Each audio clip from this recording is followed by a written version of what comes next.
Colo, what we doing? Hey, cook that up, Khalid. We still getting to the money, got these haters in they fear. Lil' homie, let them chill. Most I told me vengeance hit my enemies, my footstools. We ain't got no beef for real. Fuck this shit, this how we live. Look here, homie, we still getting to the money, got these haters in they fear. Lil' homie, let them chill. Most I told me vengeance hit my enemies, my footstools. We ain't got no beef for real. Fuck this shit, this how we live. Look here, homie, be still. They said you got the call, they trying to blackball you. Play what they own, bro. You can't blackball a boss. The whole world, they hate this right here. The way you hate your neighbor, might as well pull the trigger on yourself. You know we get excited by the smoke. Every day we catching flesh. Say my treasure stored in heaven, we gon' blow the rest. They disrespecting and we check. The bank that causing kept it still. They asking others about my business, but I ain't got no instant miss. See, I still deal with ops direct. Cause your person don't mean you respect. Your outlet don't get no credit if the ops ain't in it. Money answer all things and you got all these questions.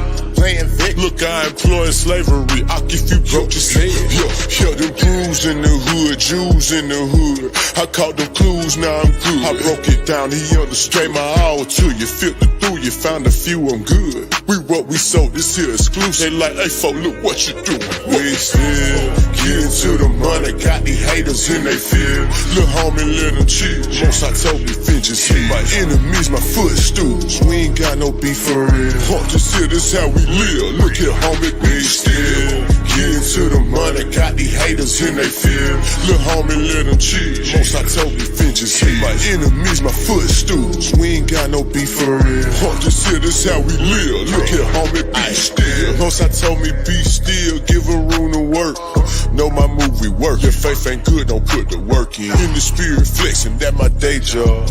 Getting the mode out my own, I don't know what they are. Before I got the blueprint, and I'm too legit to quit. Let it spark in the dark, be a light, got it lit. Trying to map my movement, got my haters pondering. The odds set the questionnaire, they wanna know if you still lit. It hit different, you authentic, a lot of odds pretending. We do it for the Lord, got my own motion, who are you to judge? Put most high first, none above. Tap in the spirit, we locked in, they'll come against your plot. You know Judas said, yeah, we spit them scripts, they barely now. Came on slave ships, then you not black. You know they tell you everything. Isaiah 30:20, yeah, we bad. You see what happened when they tried to rail the train up off the track. False witness, hypocrite. We throw shots back, now they feel hit. Must go get it. We still getting to the money, got these haters in they fear. Lil' homie, let them chill. Most I told me vengeance hit my enemies, my footstools. We ain't got no beef for real. Fuck this here, this how we live. Look here, homie, we still getting to the money, got these haters in they fear. Lil' homie, let them chill. Most I told me vengeance hit my enemies, my footstools. We ain't got no beef for real. Fuck this here, this how we live. Look here, homie, be still.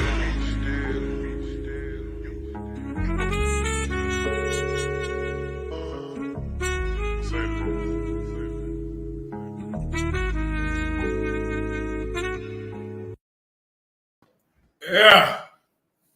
Most I said, be still. Vengeance is his, man. Shout out to that artist, man. Welcome to the Lion's Den. What's going on, Sister Karima? Speak on it. Speak on it. Nothing much. Please like, share, and subscribe if you haven't already. Thank you.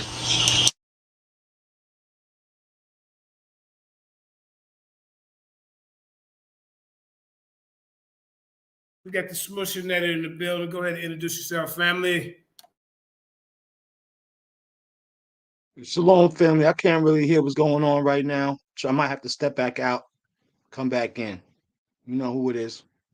You know who it is. All right.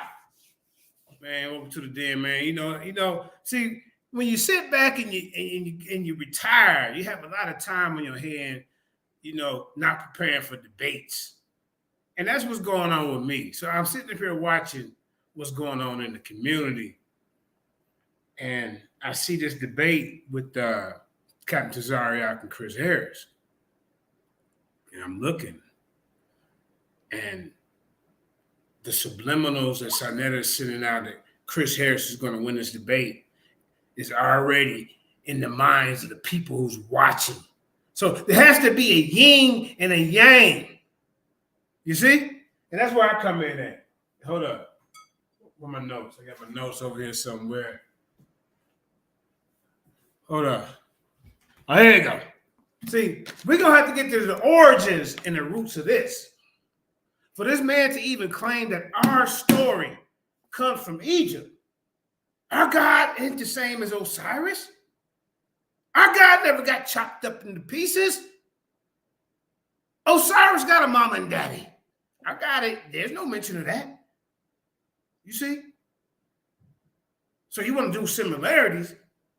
I guarantee you I can point out more differences than you can similarities, Chris. I can do that. This is why you wouldn't dare have this debate with me. See, you dealing with somebody I already beat. Cesaria. I already beat him 3 times. I already beat you because you didn't show up for a goddamn debate. So you guys are my understudies. That's how I look at you. See, Chris Harris, you ain't gonna teach nothing. What you're trying to do is appeal to the audience, appeal to the masses. You know nothing about Kemet, because if you did, you wouldn't have made this outlandish statement. You wouldn't have signed up for this debate with Captain Cesario. But that's what you did because of your ego. You hate the Bible and God so much, you are willing to say that the story of Jesus Christ came from Egypt? Okay. Let's go ahead and get into the information. I mean, I got so much going on. Let me see what I want to share first. All right. Let's see. I guess Karima. Can you see my screen, Karima? Nope. All right, hold on. Let me get into this. Everybody hit that like, share, and subscribe. You know what I'm saying, to the Lions Den. You know we doing what we do. Let me share my screen. And I'm not just gonna be sitting up here talking like Chris here. I'm gonna show y'all some information. That's the purpose. You ain't just here to sit here, run your mouth, and it's a popular contest. You know, I don't like them, so I'm rolling with you. No, you're supposed to roll with the information. So let's go ahead and get into information that they probably don't want to tell you about. But we got to start with you know, the legend and death and resurrection of Horus and other magical texts. Can you see that, Sister Karima? Can we see that? Yep, I can see it. All right. Let's get into that, man. Sacred text.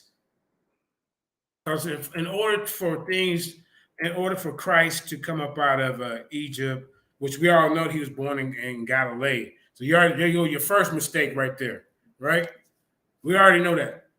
I'm going to show you all these things that Horus do, and then I need to see if Christ's doing any of these things. I'm going to show you things that Christ do, and then I need to see if Horus did a lot of these things.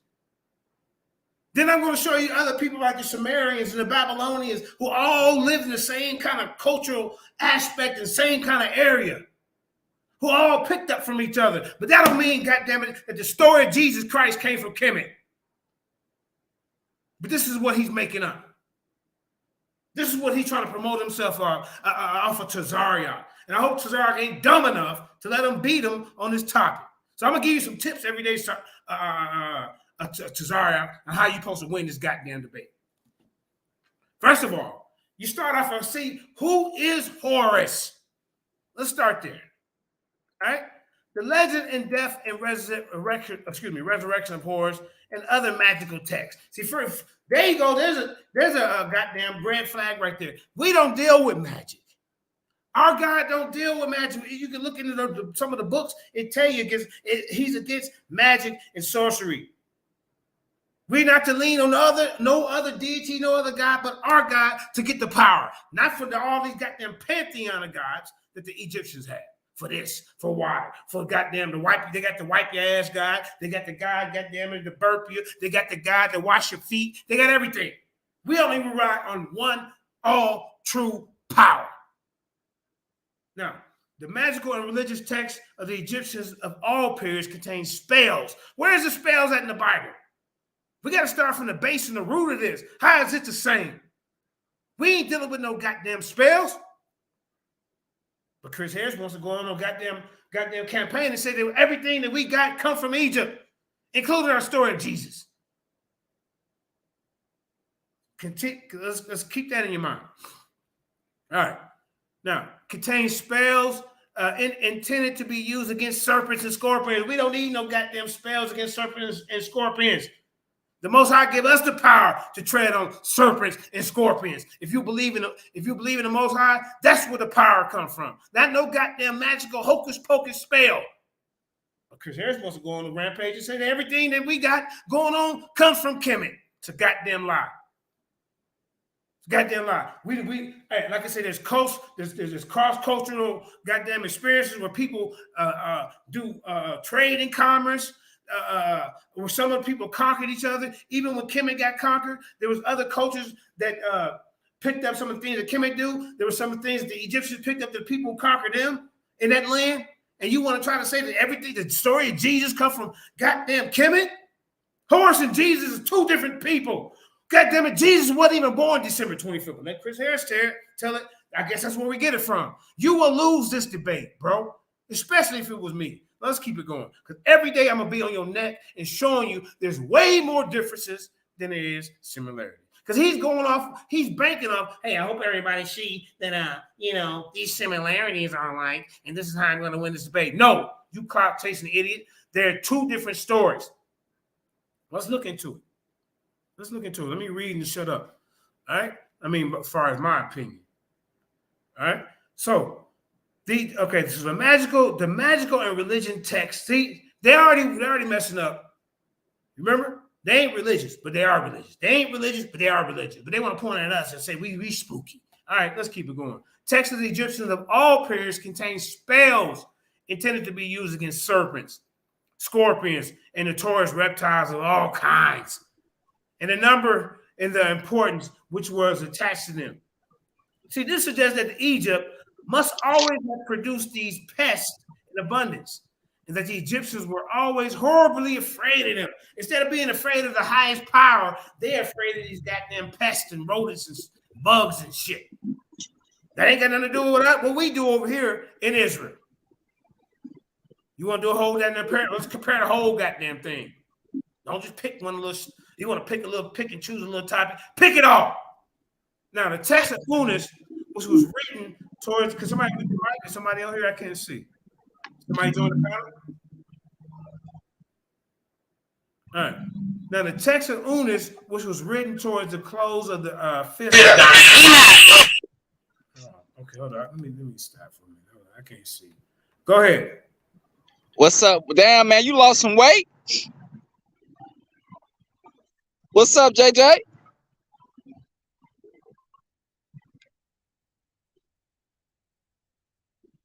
Unmute your mic. I'm unmuted. My mic ain't muted. JJ.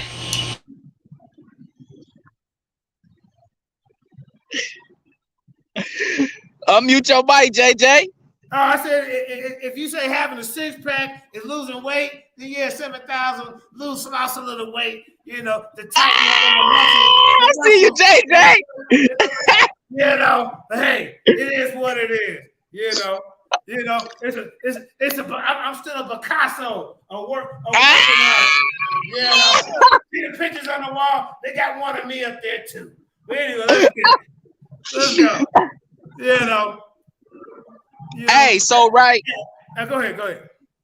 So I've been sitting back studying. I've been watching. I'm like, yo, I ain't heard the comments mention one name about this one certain guy that's gonna give Komet some problems, and I want to debate. Oh, I don't know if his name's Tahuti. It's the cat with the afro. He was the champion. Yeah, Tahuti. That's him. Yeah. I want to see him, man. I want to debate him about there being one God, and it's a pharaoh by the name of Akhenaten. He need to come talk to me about. Yeah. So what are you saying Tahuti's saying? So I believe Tahuti may think that there's maybe more than one God or anything like that. But I've noticed I never heard Kemet talk about Akhenaten. Akhenaten is a cold pharaoh, and I got the book on him. Some people think he may be Moses. I don't know, but yeah, Kemet got some explaining to do with Akhenaten. You know what I'm saying? I got hieroglyphics, got a book on him. They trace him back to the Essenes. He abandoned all the gods from one monotheistic God. No, I stopped right there. All right, So let me ask you this. Did the story of Jesus Christ come from Egypt? yes, it did. Yes, it did. It's as far as like we don't believe in virgin births. That all that stuff came from Isis and Horus and all that other type stuff. There's some other stuff I can show in Josephus where they might have got it from. But yeah, all like this is what we've been trying to tell people. When you look at the Bible, it got Samaritan beliefs. Okay. It got Canaanite. Whoa. I got that on deck right here, right now. Samaritan, Babylon. All these people live in the same area. So yeah. So I can show you more differences with Horus and Jesus than you can show me similarities. You see? So this is about what checks and balances and weight. So we want to come to the debate talking about, okay, well, here's the similarities of Horus and, well, goddamn it, hey, here go all the differences right here. Then I'm gonna show you something Horus did. Are we talking about the younger Horus or the older Horus? There's a couple of them. Yeah. You know, the Israelites couldn't read no metaneta. They couldn't read no metaneta until the Rosetta Stone come out. So how did the Egyptians copy this information? Where did we get it from? Where we get it from? You will not win this debate, bro, Chris Harris. Man, come with it. Like I said, I ain't come here to talk about Jesus. I came here to talk about Akhenaten. Yeah, we can talk about that. Yeah, we can talk about that G. We can talk about the. We can talk about the G. Huh? You come out here and do your presentation. You know. This is you're always welcome here, brother. You know. We gonna set some up. I'm out in Memphis doing my training thing with my CDL. So, like I said, we could talk about that Jesus stuff later. We can make that separate. I can gather my information on that too. You know what I'm saying? And I can prove that stuff. Those stories came from different. It's other religions, man, way before Jesus that held the same beliefs. Okay, but what I'm saying to you, are you saying the story of Jesus strictly came from Kemet? It could have came from Kemet. It could have came from this one little goddess in Josephus, where she was tricked into thinking she was gonna have sex and get pregnant by the god. So what basically happened was, I forgot her name. I got to get the book, but in there I read it. The woman had a husband, and somebody wanted to have sex with her, and she wouldn't have sex with the dude. And she said only how she would have sex is if he was a god. And the dude lied and said she was a god. He was a god, and he ended up having sex with her, got her pregnant, and she ended up finding out that it was a false lie. And I believe the husband and the dude may have gotten to it, but like I said, I have to get the story for you. It's in Josephus. I read it, but it's a lot out there. Horus, the only begotten son of Anu. I wouldn't know, bro. I haven't checked into all that. I'm just here for our Christ. Bro, I haven't got it, bro. Son of the Creator. Osiris supposed to be Horus's daddy. Got brothers and sisters that came before him. This story is not the same. Not the same. You believe? Because when we go to the story, we gotta go to both sides. We got to go to the Creator. We got to go to our Creator versus their Creator. We got to go to all of it. You ain't just gonna get to pick and choose what you want to compare. We're gonna show you all the goddamn differences because you said the story. Our story traveled down about Christ coming into existence. Especially if you messianic. No, I'm not Messianic. You got to understand, fam. That book was that you got to understand. Like I'm into proving things. You ain't never seen a virgin birth. You'll never see a virgin birth. I believe God puts in front of us what nature. He writes his book through nature, and nature says that man and woman have to be joined together in order to have a child. And so again, with this whole Jesus thing, do you believe in a virgin birth? Huh? Look at this guy. Hey. Hey, hold on.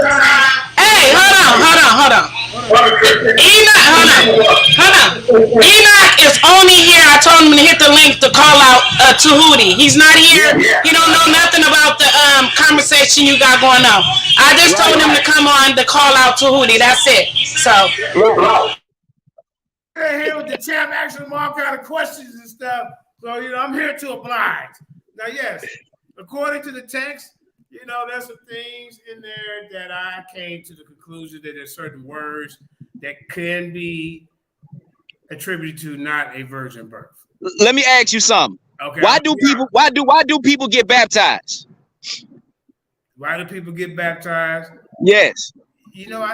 I guess it's a ritual, bro. It's like, Didn't John the Baptist say he came? Didn't John the Baptist say he came to baptize for the remission of sins? There you go. Then why the hell did your Jesus go and get baptized if he was sinless, if he was the Son of God? Okay, well, see, now you want to dig into Christ. Well, goddamn it, where the hell is Onias? You one of them guys that talk about Onias the third is the goddamn Messiah. Tahuti, where you at, man? Come see me, bro. Yeah. We got some talking to do. And like I said, Tahuti don't even come over here no more after what I did to him on Saturday TV. Did you see that? Straight up? Where you been, man? I've been whooping that. I done whooped so much ass, I done retired now. Hey, that's how I felt. I done whooped so much ass, I retired. But I seen, when I came on y'all page and I seen Tahuti, I'm like, oh, it's that time I need to holler at bro. That was an old recap of when he used to be around. That was okay. Yeah. Well, yeah, but tell Tahuti, man, you just need to see me, man. We need to have a talk. But if you wanna do a separate debate on that, JJ, man, we can set some up on that. You just have to give me a few weeks or a month time on that to gather all my information on that. And we can do that. Hey, why don't you jump into the tournament, man? I'm trying to organize this tournament. You know what I'm saying? Cash prize to the winner, $700 plus a custom made belt. You know what I'm saying? Put on your waist. We got people from all put me in. You in? Put your number in. Put your number in the chat so I can reach you, and we can talk about it. Okay. I know you was a powerful debater. I'm finna do that. Who was that you debated? Was that Corey? You and Corey used to go back and forth. Who was that? Hell yeah, that's what he all right. How he been doing? Yeah, that was me and Corey. I forgot all about him. Yeah. Enoch was ready to go to war with anybody though. Yeah. I just put my number in the chat. In the private chat, right? Yeah. Oh, I put in the chat comments back here, whatever it say. Okay.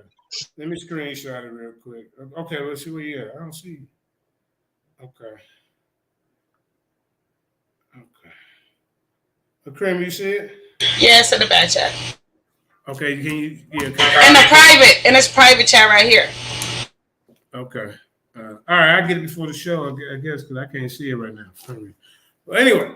All right. So, Chris Harris, to me, you have to observe who Horus is, and then you have to do a comparative study of who Yeshua HaMashiach is, or who they say Christ. That's how you do. Now, is there some similarities? Yes. But to be exactly the same, you have to have exactly the same. And I can show you plenty of differences. If we're going to weigh this out on similarities, then goddamn it, I got plenty of differences. I got plenty of them. First of all, did Osiris send a horse down here to die for the sin of man? Think about it. Never happened.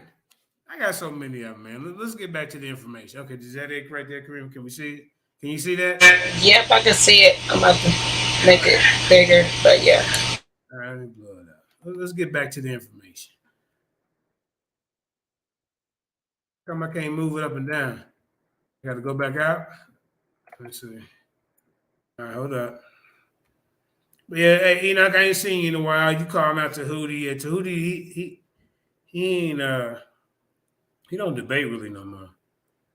Let's see. All right, hold up. Let me get back to it. All right, okay. Present. Share screen. I want to give you some information, you know, about who is Horus. You know? All right. Let's go right here. Let's get back to it. All right. The legend, death, and resurrection of Horus. See, one thing we can say, Horus, in one of the stories, they killed him as a baby. Jesus Christ, Yeshua HaMashiach never died as a baby. That's 1 point for our side over here. All right?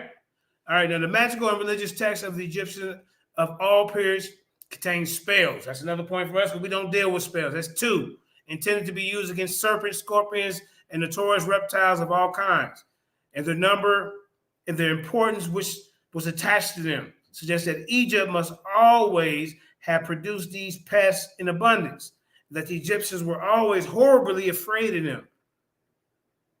The text of Unas, which was written towards the close of the 5th dynasty, contains many such spells. And in the Theban and Sa'at books of the dead, several chapters consist of nothing but spells and incantations, many of which are based on archaic texts against crocodiles. See, our texts don't just, we ain't worried about no goddamn crocodiles and no serpents. And based, look, it says, which are based on archaic texts against crocodiles, serpents, and other deadly reptiles and insects of all kinds. All such creatures were regarded as an incantation of evil spirits which attack the dead as well as the living. We don't have no stories of no dead getting attacked. You're dead, you're dead. And therefore, it is necessary for the well-being of the former that copies of spells against them should be written upon the walls of tombs, coffins, funerary amulets, etc. The gods were just as open to the attacks of venomous. The gods were just as open. Look. The gods even getting attacked by venomous reptiles just as man.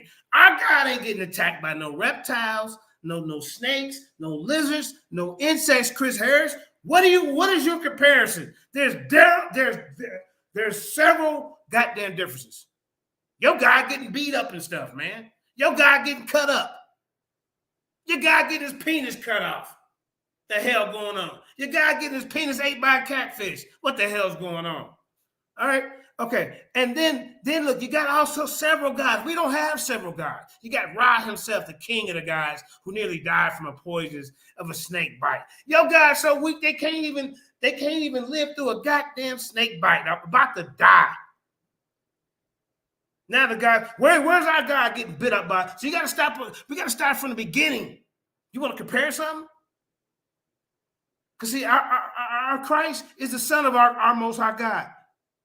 Your Most High God is not Osiris because there were gods before him. Anu, who ejaculated life into existence. Y'all have so many goddamn stories. Where did we start? Goddamn idiot. Let's keep it moving. Now, the gods were, as a rule, able to defend themselves against the attacks of Set and his friends, and the poisonous snakes and insects which their emissaries by virtue of the fluid of life. Okay, which was the particular attribute of divinity. And the efforts of Egyptians were directly to the accusation of a portion of this magical power. They depended on magic and, amulets and bells and tricks and spells. We didn't do that. Our power, we knew where the power come from. And it come from no goddamn different spells written on no goddamn papyrus. These spells will protect them and their souls and their bodies and their houses and cattle and their property. Not their Most High God. These goddamn magical spells. How are we the same?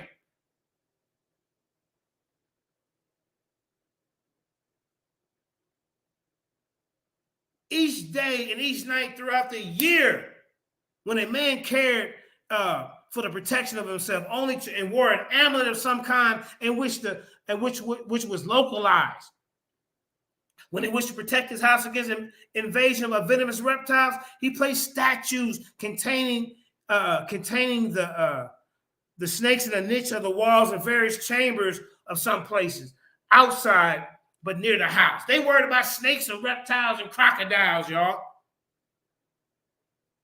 Well, we worried about how we live in this life can affect us in our judgment. How we do. You know, they worried about trying to slip past the demons and be dishonest with their ma'at to get to an afterlife. But Chris Harris, how are you even talking about Egypt and Kemet? And these people believe that these guys were real. It's all in this goddamn Book of the Dead. But these New Age comedians want to come on here like the Jabari types and the Smash Rockwells, you see what I'm saying? And flip the script on y'all. Then you got somebody who jumped from here to this, here to here, like a Chris Harris, who just jump in when the bandwagon seems like it's going down. Jump off when the wheels fall off. He ain't there till the wheels fall off. He jump off before they fall off and go connect to somebody else. This dude don't know nothing about what he's talking about. Now, when we wish to protect their house against invasion of venomous reptiles, they place these statues on the walls and chambers of some of the places and outside of the house.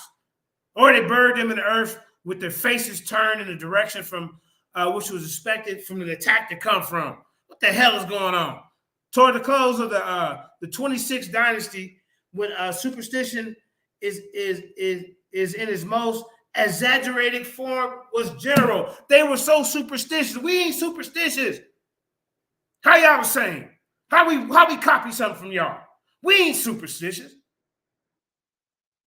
Okay, now Egypt, it became accustomed to make house talisman in the form of a small stone stele with rounded tops, which rested on the basis of having convex fronts.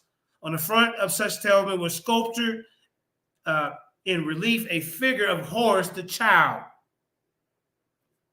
And that says Harparchus. I can't pronounce that. Harparchus. Standing on two crocodiles. Look, they so scared of these goddamn crocodiles, don't make no goddamn sense. Standing on two crocodiles, holding in his hands figures of serpents, scorpions, a lion, and a horned animal. Look, he was against the lions. Our Christ is compared to the Lion of Judah. Their Christ, their horse, coming against them. And horned animals, each of these being a symbol of an emissary or an ally to Set. See what I'm saying? They got that lion ally to Set. The lion is not an ally to Satan over here with us. What the hell is you talking about? Just we want to do comparisons. You want to take one little comparison? And then look, he wasn't even born December 25th. That's y'all goddamn winter solstice bullshit. We know goddamn he wasn't born in a winter when the goddamn when they was out to pay taxes and out there feeding the goddamn livestock and all that during the time of the goddamn story. The hell wrong with you? Let's keep going. Let's keep going, man. All right. Now, it says they got them holding crocodiles and they're scared of lions and horned animals. Each of these being a symbol of an emissary or ally to Set, the god of evil. But we compare Christ to the Lion of Judah. Above his head was a head of a best. And on each of him was a solar symbols, the lily of Nefertim, figures of Ra, Hamakaz, the eyes of Ra, the sun and the moon. The reverse of the stele and the whole of the base were covered with magical texts and spells. We ain't dealing with no magical texts and spells when it comes to Christ. That's y'all horse bullshit. How they saying, y'all? See, these are the things that Cap Tazarian need to point out. Show all the differences. We don't care about a couple of similarities, because guess what? There's similarities in all cultures. The hell up out of here, man. Talk about the story of Yeshua. Christ came up out of Egypt. How? He was born in Bethlehem. That's a fucking red flag for your dumb ass right there. But let me keep it civilized, because I want people to watch this for years to come. So I'm not going to even cuss. I'm not even going to throw no ad hams. I'm just going to give you the information, and I'm going to put it out there for the people, and it's up to y'all to figure out who telling the truth and who lying, who reaching, who really reaching, and who telling the truth and bringing this information. How many differences does JJ7000 show y'all to compare it to his 15 or 20 goddamn similarities? Start asking about Horus and all the things he did. And he said, well, didn't Christ do that? Start asking about the things that Christ did. A lot of things that Horus didn't do. Start asking about Horus's daddy. Start asking about Christ's daddy. Christ's daddy did get chopped up and his penis cut off. And then he had Christ, you know, what he said? Hovering, a set or ISIS hovering over a penisless man. A penisless man, and they had a goddamn baby, according to their story. They put the penis in the story, not us. Let's keep going, man. I ain't even got out the first paragraph. Let's go. All right. So the verse was still the whole of the base was covered with magical text and spells, red flag, and when talisman of this kind were placed in the house, it was supposed to be directly under the protection of Horus and his companion gods. Companion gods. Where did Christ have a bunch of companion gods? Name them. This nigga run around with companion gods. He ain't even powerful enough to do it by himself. Companion gods who had vanquished all the hosts and darkness of all the powers and physical of moral evil.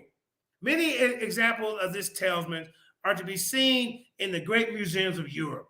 And there are several fine specimens of the third Egyptian room of the British Museum. They're usually called the Sippi of Horus. The largest and the most important of all these Sippis, hope I'm pronouncing it right, C-I-P-P-I, is at most is commonly known as the, let me see, I can't see that.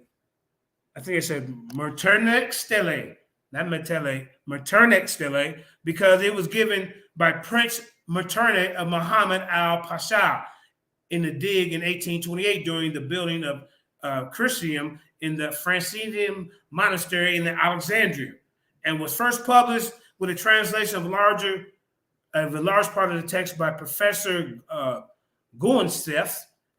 The importance of the stele, and the importance of the stele is enhanced by the fact that it mentions the name of the kings in whose reign it was made. That's Netantabilis the first, who reigned from 378 BC to 360 BC, before Christ. The observed reverse and two sides of the Maternal Stele have cut upon them nearly 300 figures of gods. And celestial beings, 300 goddamn figures of gods, y'all. What the hell? We don't need all that. We go, our intercessor, what they call that, intercessor. Okay, well, some of us, okay, you know, Christ, go ahead and send that up to the Most High. You niggas got 360 of them. How come Horus ain't the only one? According to Chris Harris, they the same, huh? Huh? 300 and got, how many is that? Hold on, it's so little. Let me read that again. Let me read that again, y'all. Correct. Has anybody else joined the panel? Because I can't see. No. Let's keep going. All right. Now it says, let me find my spot. Hold up. Let's see. You should have me. Okay. Wait. Four spirits. I don't want to leave nothing out. Okay. Now this includes figures of great gods. Here they go. 300 figures of gods and celestial beings. They can't even get it right with one. These include figures of great gods of heaven. They got gods of heavens and earth and other worlds. What are these other worlds that these guys are talking about?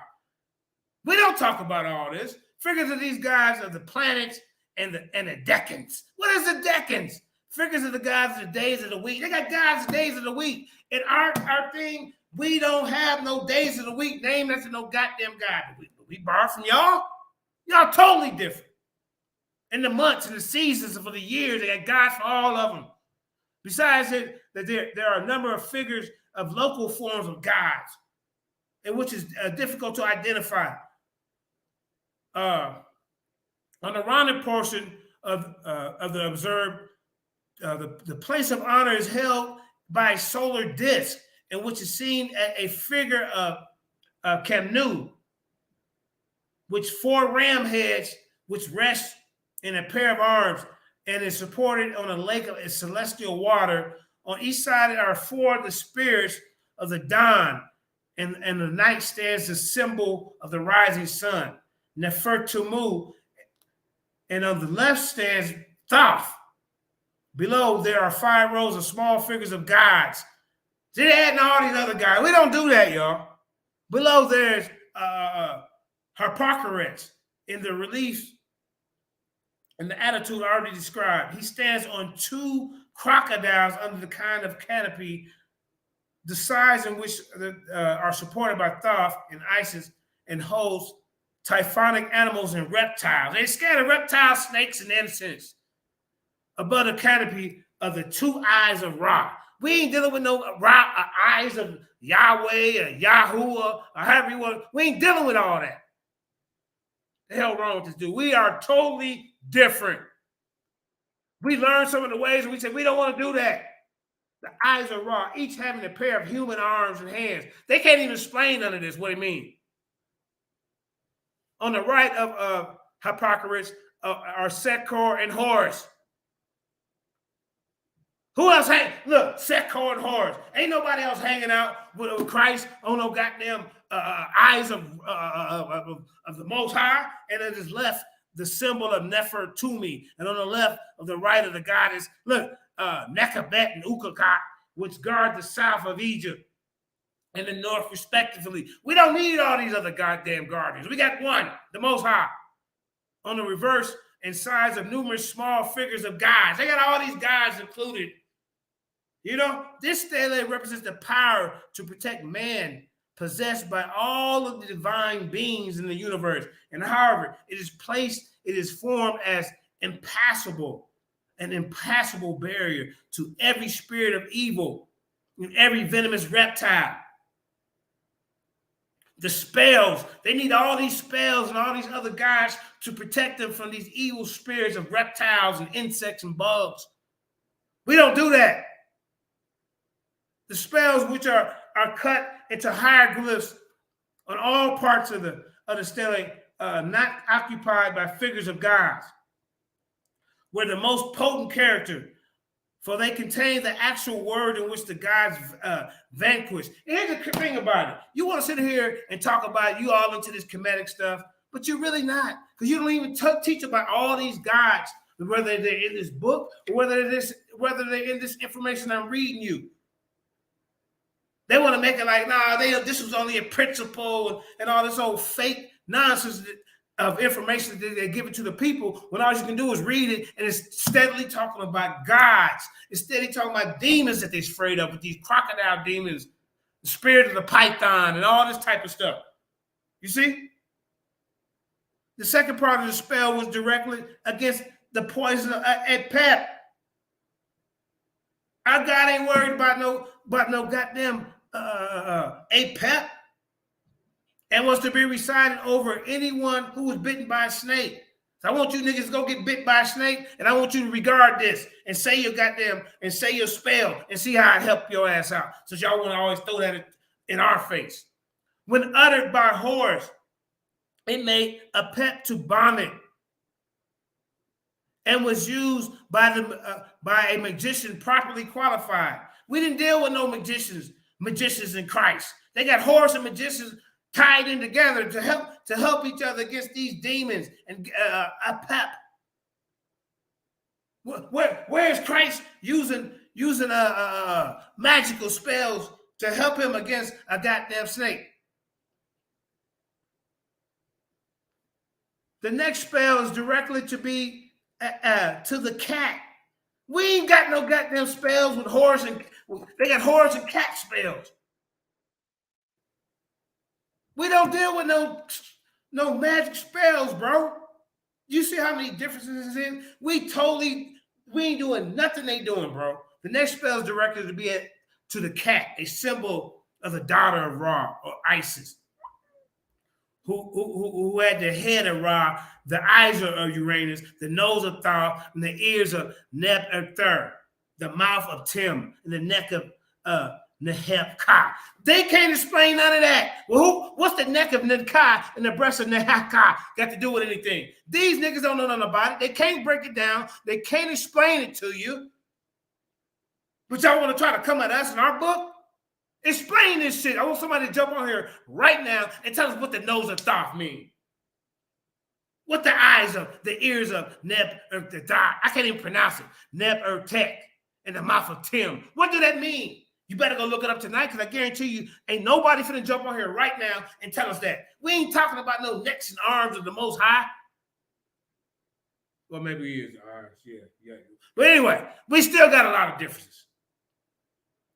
The heart of Ra and the hand. All of ours is connected to our God. They got all these different gods, and you connected and supposed to be a part of each one of them. The head of Ra, the eyes of Uranus, the nose of Thoth. Where's our book giving all these references to all these other goddamn gods? No, our God is the one, the complete, the all, and that's it. And anybody got to come against him, he's shutting their ass down like he did in the goddamn Leviticus, Genesis, Exodus. The hell going on? We got Ra, we got Tha, we got Neber Theri, you got Tim. What is all this? We don't need all this. The heart of Ra and the hands of the gods and the bellies of Osiris. What is this, Chris? You can't explain it. Tell us how it's connected to Christ. Because our God don't deal with all this shit. But yours do. And then, like I say, our God is the complete creator. If you want to talk about Osiris and Thoth, Osiris got a goddamn daddy. So how's the story the same? Let's keep it moving. The legs of Kinsu. Look, they got more guys added to this mix. The feet of Aman Horus. Then they got another, they added 2 or 3 of them together. Now it's Aman Horus Menete. The hatches of Horus and the soles of the feet of Ra. What the hell's going on? You niggas can't explain this. At least our stuff makes sense. And the bowels of Merhut. Every member of the cat contained a god of the goddesses. And she was able to destroy the poison of any serpent. They got cats protecting them from serpents. What this got to do with the redemption and salvation of man with us? Because that's what Christ, our God, and his son is doing for us, the ones who believe in the Christ. Your shit all over the goddamn place. You got Ra, Thoth, Mahane, who else they got up in here? Kinsu, Aman, Horus. They even combined a horse with somebody else. Then they got Horus by himself. Then they got the younger Horus. They got the older Horus. Which horse are we talking about, Chris Harris? This is easy to be, which might be injected into her body. They're dealing with spells. The spells open. Where's Christ and us dealing with spells? You talking, we got it from y'all. But you got them Thoth and your horse all involved in all this. And it take 20 and 30 y'all just to get one job done. The spell opens with an address to Ra, who is in grief to come to his daughter, who is stung by scorpions, on a lonely road, and to cause the poison to leave her body. Thus, it seems as if Isis, the great magician, was at some time stung by scorpions. What is this nonsense? Explain it. Break it down to us. Break it down. The next section is very difficult to understand. Look, you get to more chaos and madness, and Isep is chaos. Look, the next one is too difficult to even understand by these scholars. Ra Hakmak is called upon to come to his daughter, and Shu to his wife, and Isis to his sister, who has been poisoned. Where's Jesus Christ getting poisoned? Horse and all these cats getting poisoned. Then the aged one, they talking about Ra, is asked to let Thoth turn back to Neha, her, or Set. Osiris is in the water, but Horus is with him. Now Osiris and Horus is in the water together, y'all. They're together in the water. They're in the water together. Hold on for a second. Hey, shalom, man.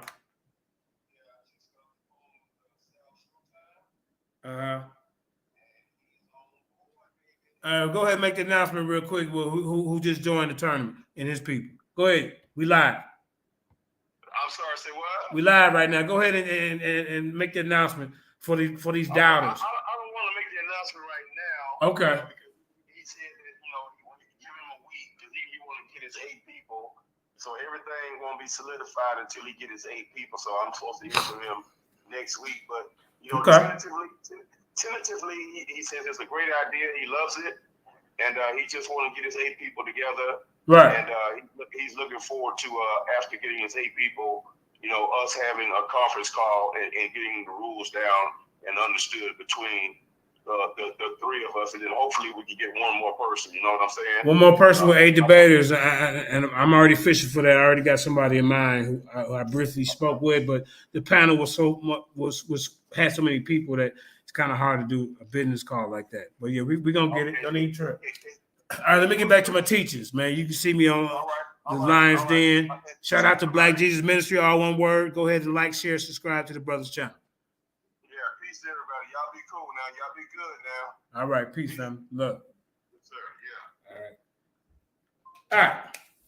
They dealing with cats and bugs and goddamn, you know, scary stuff and, you know, all this. Instead of coming straight to the why ain't they coming straight to a new your top guy or whatever his name, 8. But you know what? They got to go through all these other ones, Osiris and Thoth and Tim and Ra and all the bows of Mahoret and all this old shit. Where are we doing that at? You're nothing like us. We're going to do a comparison. Let's compare it all. Let's keep it moving. Now, where was I at? Oh, yeah. I mean, they got sued to his wife and Isis, the sister, being poisoned and all that. What type of gods is this that get poisoned? When have you heard of y'all getting poisoned by anybody? Weak-ass guys y'all got over there. Huh? And at this point, on the stage, the spells are interrupted by a long narrative that puts into the mouth of Isis. See, all this weird shit, which supplies us with some account of the troubles that she suffered. And described the death of Horus through the sting of scorpions. This nigga died by some scorpions, y'all. Now, they ain't gonna, we're gonna break that down. That's a metaphor for the death of his enemy. Well, you better break it down and show us that the scholars agree with it. Because I'm trying to throw you a bone. Horus, through the sting of scorpions, died, y'all. Scorpions killed this nigga. And then we ain't even gonna say that he ain't even real. There's no scholar on the planet that says Horus is a real human being. But there's scholars on the planet that will not argue with anybody that say Christ didn't exist, Chris Harris. The hell wrong with you? You show me them, I guarantee you, they ain't in the majority. Why you should? That's another thing that he want to run out of his goddamn mouth. Oh, your Christ don't exist. He ain't real. He ain't real. You going against, you say you're scholarly, then why ain't you going with what they say? The scholars say it. Pontius Pilate said. All these people that was back then say they had some kind of interaction with Christians who followed this guy named Christ. The Romans. They all say it. Show us the stories of Horus being real. Besides, I ain't talking about somebody who took on his goddamn name. I'm talking about the original person or the original person that's supposed to be Horus that walked this goddamn planet and Earth. You can't. Now, at this point on the stage, the spells are interrupted by a long narrative put into the mouth of Isis, which supplies us with some account of troubles that she suffered. You know, look, the death of Horus through the sting of scorpions. This weak-ass nigga got bit by scorpions and died. Our God tells us we can walk on scorpions and serpents and devils and overcome them. This nigga, he lead by example. He get killed by scorpions. What type of power is this? And was shut up in some dwelling by Set. Look, and murdered. And then Set, after he murdered Osiris, look. Now Horus, who's supposed to be compared to Christ, his daddy get killed. Did Christ's daddy get killed? I think not.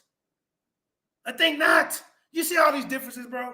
You will get murdered by me in this goddamn. If we ever, bro, I will have a discussion with you because this is too easy. This ain't even worthy of a debate. It's not even worthy of a debate with me.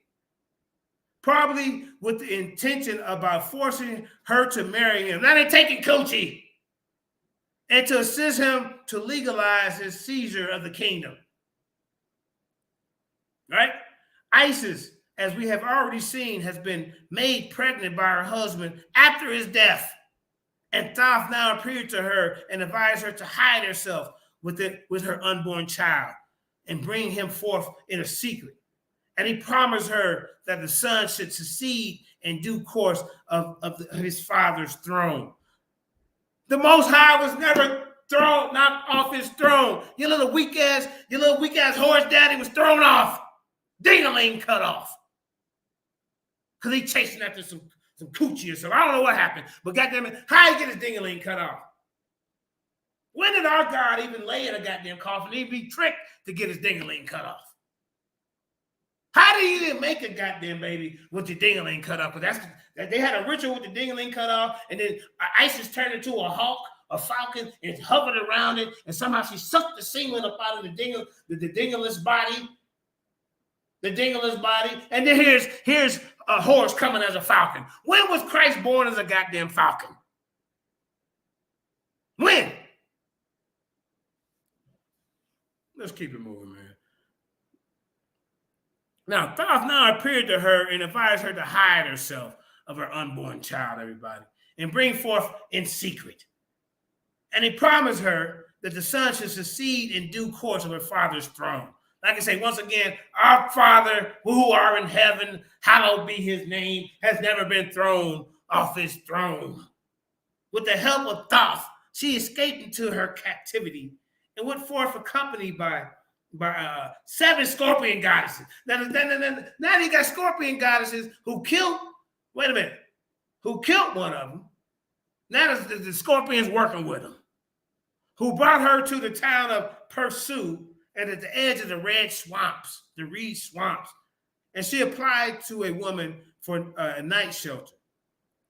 But the woman shut the door in her face. To punish her, one of the scorpion goddesses forced her way into the woman's house. Now they breaking and entering, everybody. When was Mary and her people breaking and entering into folks' house because we don't want them, we don't want to be involved in their nonsense? There's already too much you run around talking about you run around with scorpion goddesses. What is this? Now they didn't force their way into the goddamn house. When has Christ forced his way into somebody's house? When has Mary done this, y'all? You got Isis and her crew, they busted into folks' house. And then look, and then stung her child to death. Oh my God. They stung the child to death. They came to somebody's house, busted in their house, and stung the child to death. Kareem, what you think about that? You crazy. They stung somebody's kid to death. Y'all, hey, Jabbar, you ain't tell me about this.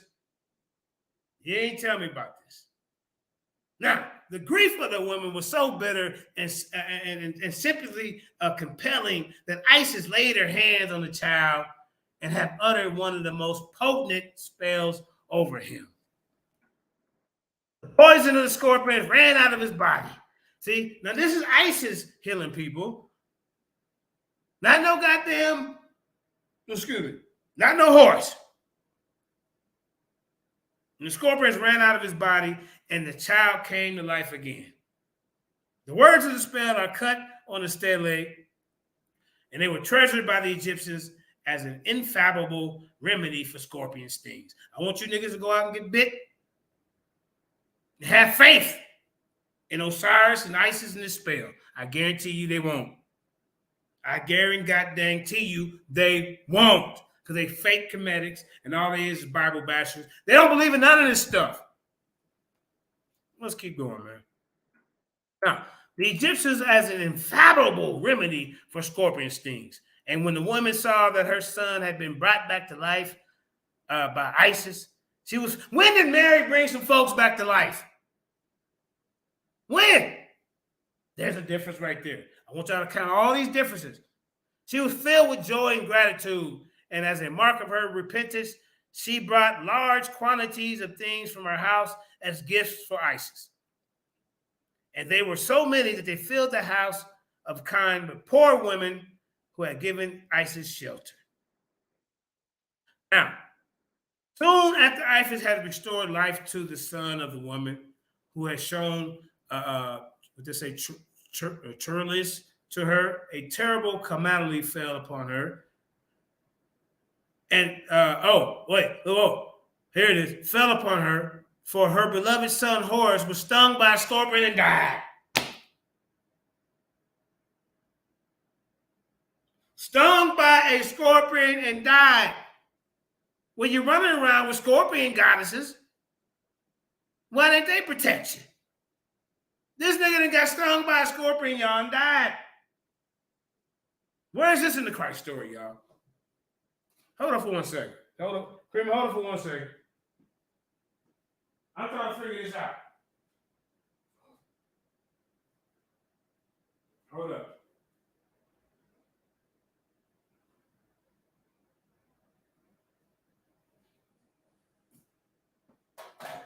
All right. Okay. So, as you can see, now, when did Jesus ever get bit, stung, pinched by any animal and died? Chris Harris, can you kind of show us? Because you said we got our stories from y'all.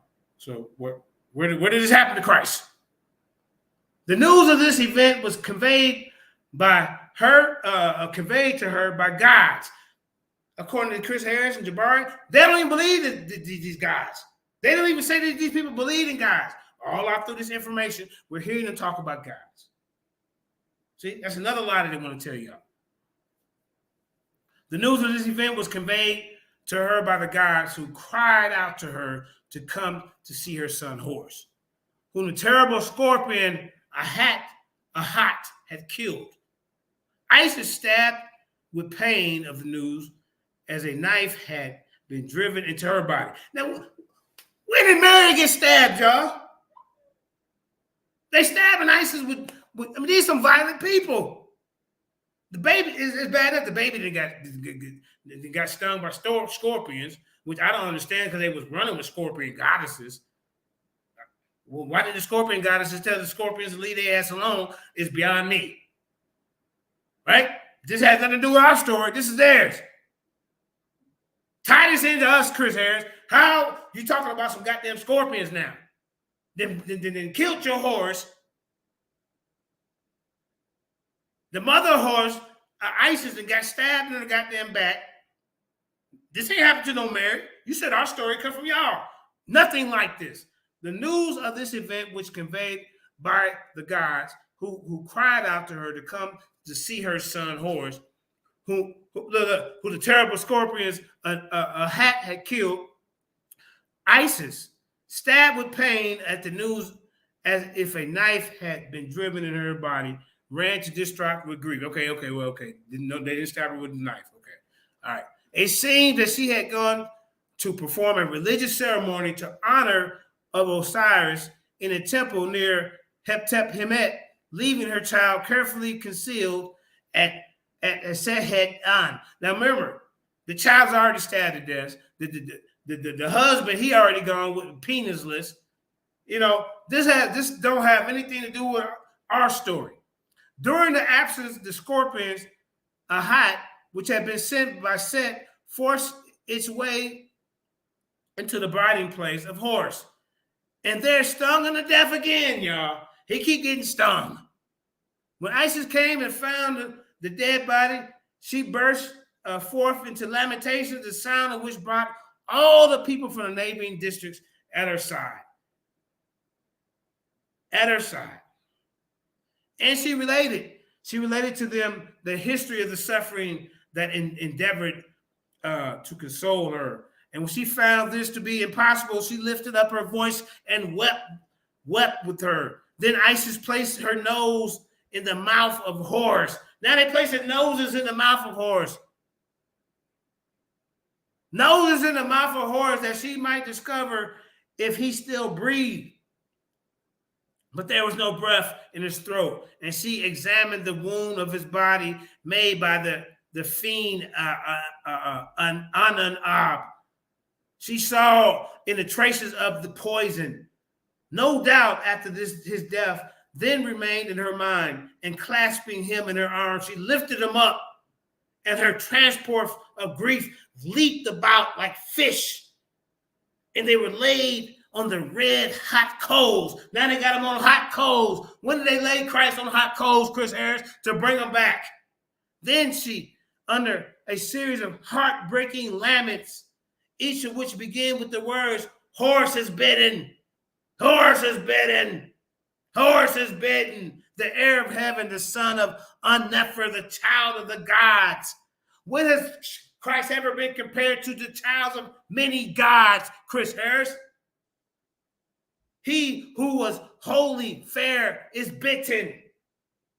He who once I provided, he who was avenged his father is bitten, everybody. He for whom I cared and I suffered, has been fashioned in my womb.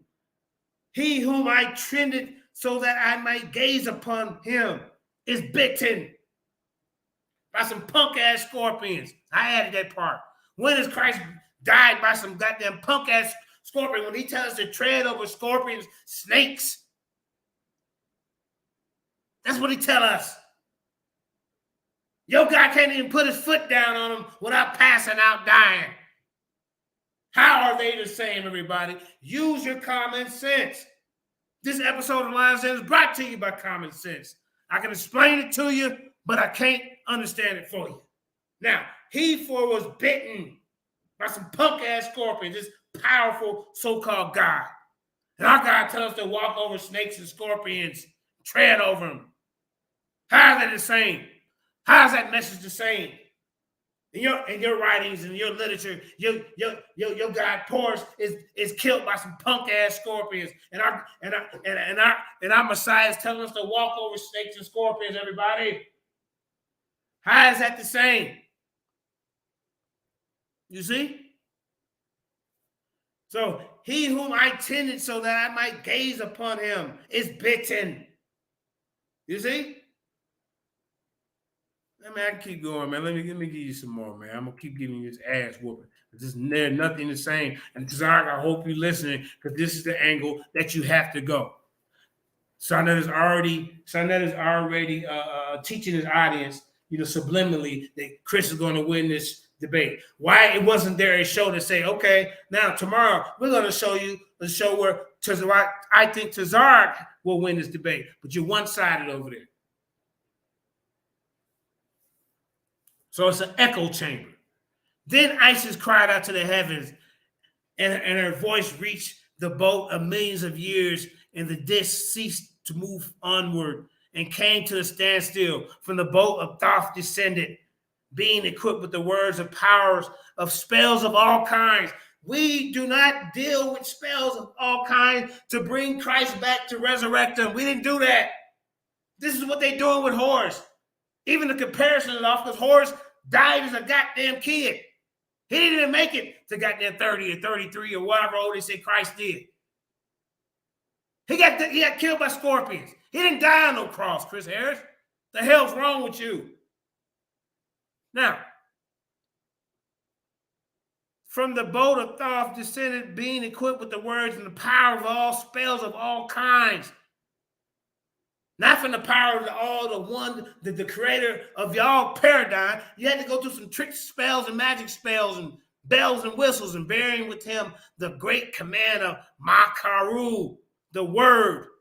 Makaru is the word whose command were performed instantly and completely by every god.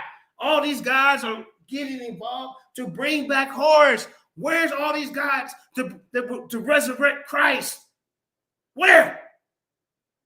There's no comparison. This is two totally different demonstrations.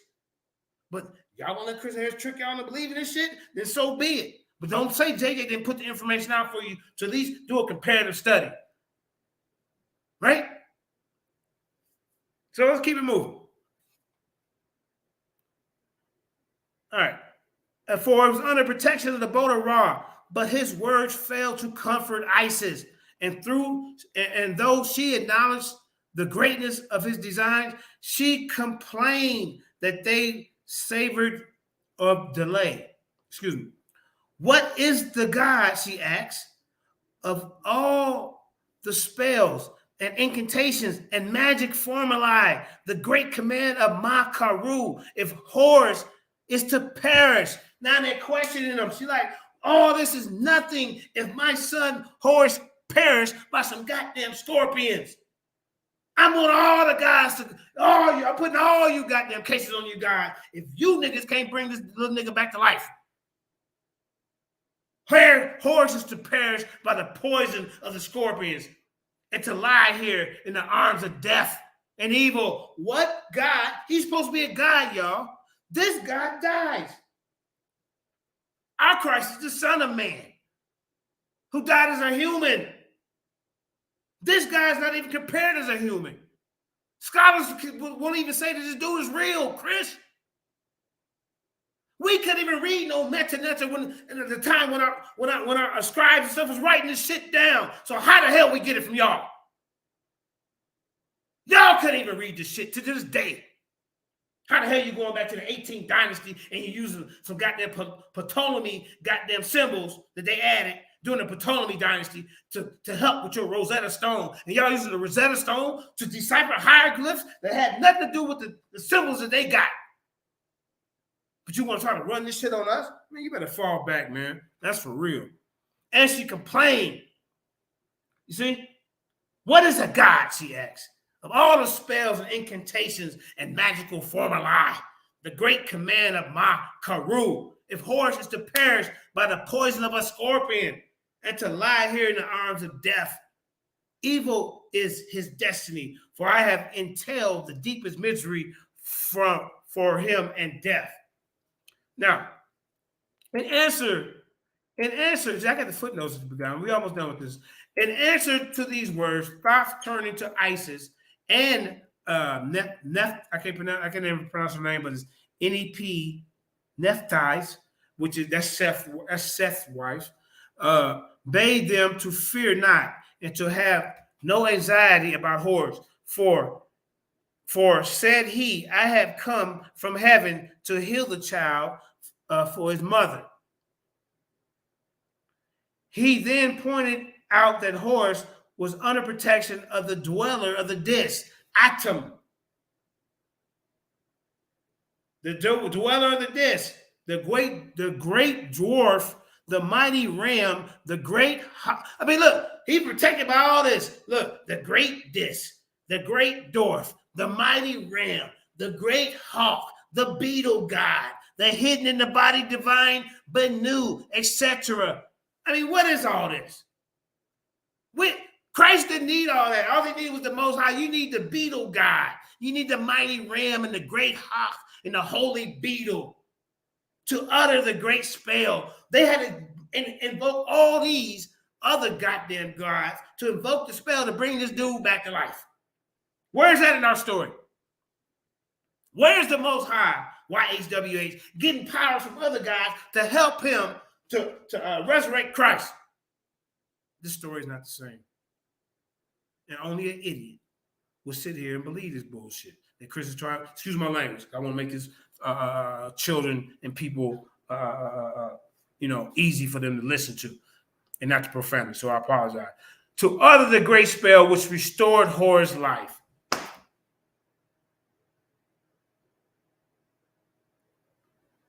You mean to tell me you needed the great beetle, the great hawk, the holy beetle, the hidden body of the divine Benu, which they don't know nothing about that. You ask them what it means, they ain't gonna know shit. And then you need a great dwarf, the mighty ram. You need, who else you need? The dweller of the disk atom to bring Horus back to life. Your gods are weak. Why do we need so many to come together when our God did it by itself? These stories are not the same. To utter the great spell which restored Horus to life. By his words, a power of Thoth transformed the fluid of life of Ra. Now they got the fluid of life of Ra, the great ram, the great hawk, the holy beetle, Thoth, Isis, Seth's wife, even Seth's wife. Seth's wife is involved in bringing Horus back. She ain't even loyal to Seth, but that's for another story. And as soon as it came upon the child's body, the poison of the scorpions flowed out of him. And he once was more, and then he once more breathed life again. When this was done, Thoth returned to the boat of Ra. The gods who formed its crew resumed their rowing. These gods, These gods that Chris, Jabari, and all of them say that these people didn't believe in. It was just principles of nature. And what they're trying to describe. No, they believe that these gods were real. The gods in heaven who were amazed and uttered cries of terror when they heard the death of Horus were made happy once more, and they sang songs of joy over his recovery. The happiness of Isis in her child restoration of life was very great, for she could again hope that she would avenge his father's murder and occupy his throne. The final words of Thoth. See, our God was never kicked off of his throne. The final words of Thoth comforted her greatly, for she is told that she would take charge of the case of Horus and the judgments of the halls of Anu, wherein Horus had been judged, and that his advocate, he would make any accusations which might be brought against Horus to recoil of him and brought them. Furthermore, he would give Horus power to repulse any attacks which was made upon him by beings of the heights above, or fiends of the death below. Fiends of the death below. And would ensure his succession to the throne of the two lands, i.e. Egypt. Thoth also promised that Ra himself should act as an advocate to Horus. Well, see, they need all these advocates. These are their gods. What is a son? So Horus need Ra to be an advocate. All these guys had to come together to restore this Horus god back to life. Where's that in the Bible? That sounds nothing like our story, Chris Harris. What are we doing here? Even as he had done to his father Osiris, he was also careful to allude to the share which Isis had taken to the restoration of Horus to life in its words. Okay, this is almost done. There's the footnotes. Can y'all see the footnotes at the bottom? See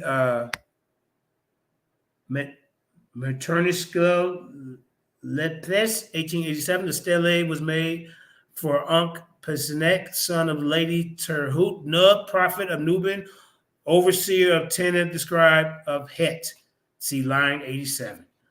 For some reason, okay, there we go. All right. So the history of ISIS. So I mean, it's so much I could read. I think I will read you more. So do y'all know where that? I mean, the comparison is totally different, and I'm gonna get into some of the miracles that Christ did.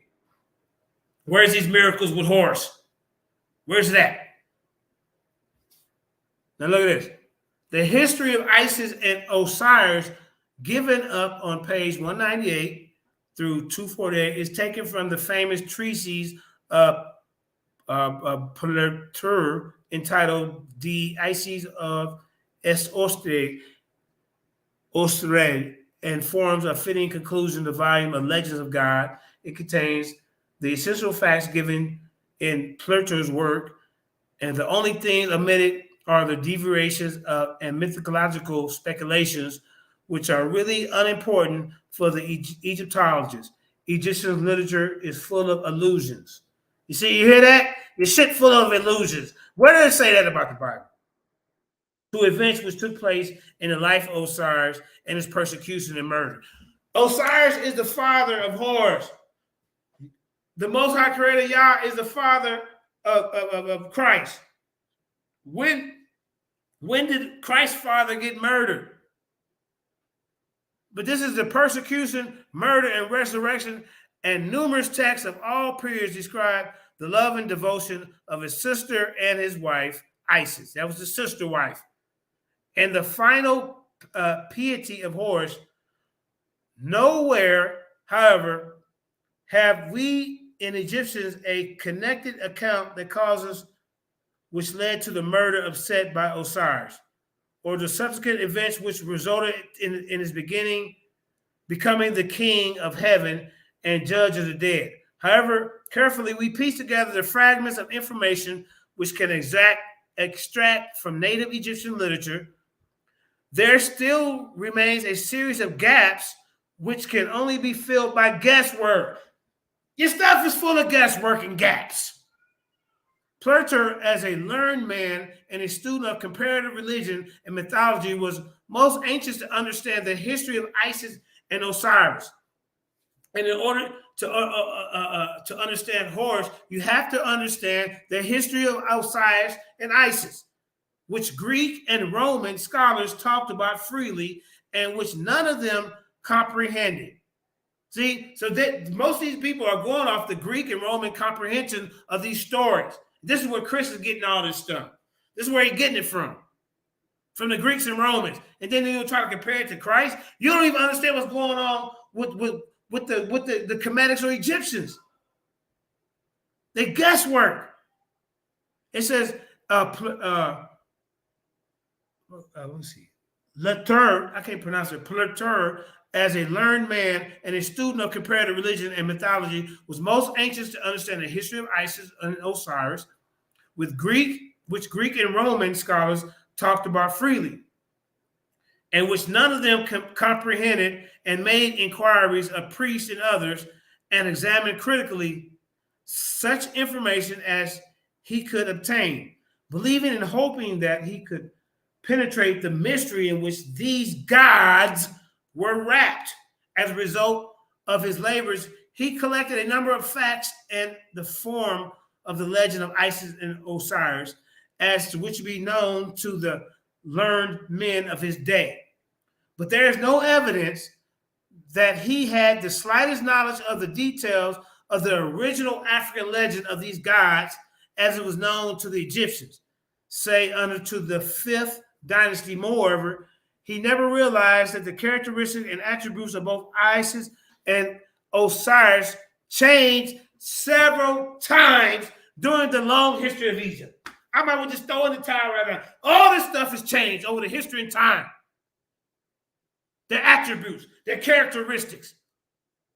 Well, Christ's attributes and characteristics stays the same in our book. And then it's going back to the 5th dynasty, which we were telling y'all, these people didn't understand. The only reason for the Rosetta Stone was to promote their Ptolemy gods, their Ptolemy kings. That was the purpose of the Rosetta Stone. Didn't have nothing to do with helping you try to understand your ancestors. Nothing. You heard what it said. They didn't know shit. It was guesswork. But let's keep it moving. All right. Now, it says, moreover, he never realized that the characteristics and attributes of both Isis and Osiris changed several times during the long history of Egypt, and that 1,000 years before he lived, the Egyptians themselves had forgotten what the original form of the legend was.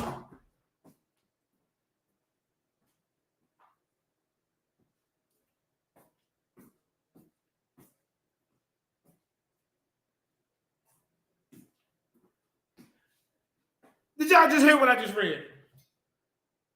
These niggas didn't forgot. So if they didn't forgot, how are you trying to do a comparative study with something that we got written down? All your shit is guesswork. Let's keep it moving. It says the 5th, moreover, he never realized that the characteristics and the attributes of both Isis and Osiris changed several times during the long history of Egypt, and that 1,000 years before he lived, the Egyptians themselves had forgotten what the original form of the legend was. They preserved a number of ceremonies and performed very carefully all the details of the ancient rituals at the annual commemorations of festivals of Osiris, which none of these guys never do. And this was during November and December. This is where you get your November 25th, all that. And Christ wasn't born in no goddamn wintertime. So there's a difference right there. But the evidence of the text makes it quite clear that the meaning and symbolism of nearly all the details were unknown, alike to the priest and the people. They didn't even know. Now, an important modification of the code of Isis and Osiris took place in the 3rd century before Christ. All right? When the Ptolemies began to consolidate, I told you the Ptolemies, here they come, y'all. Here they come.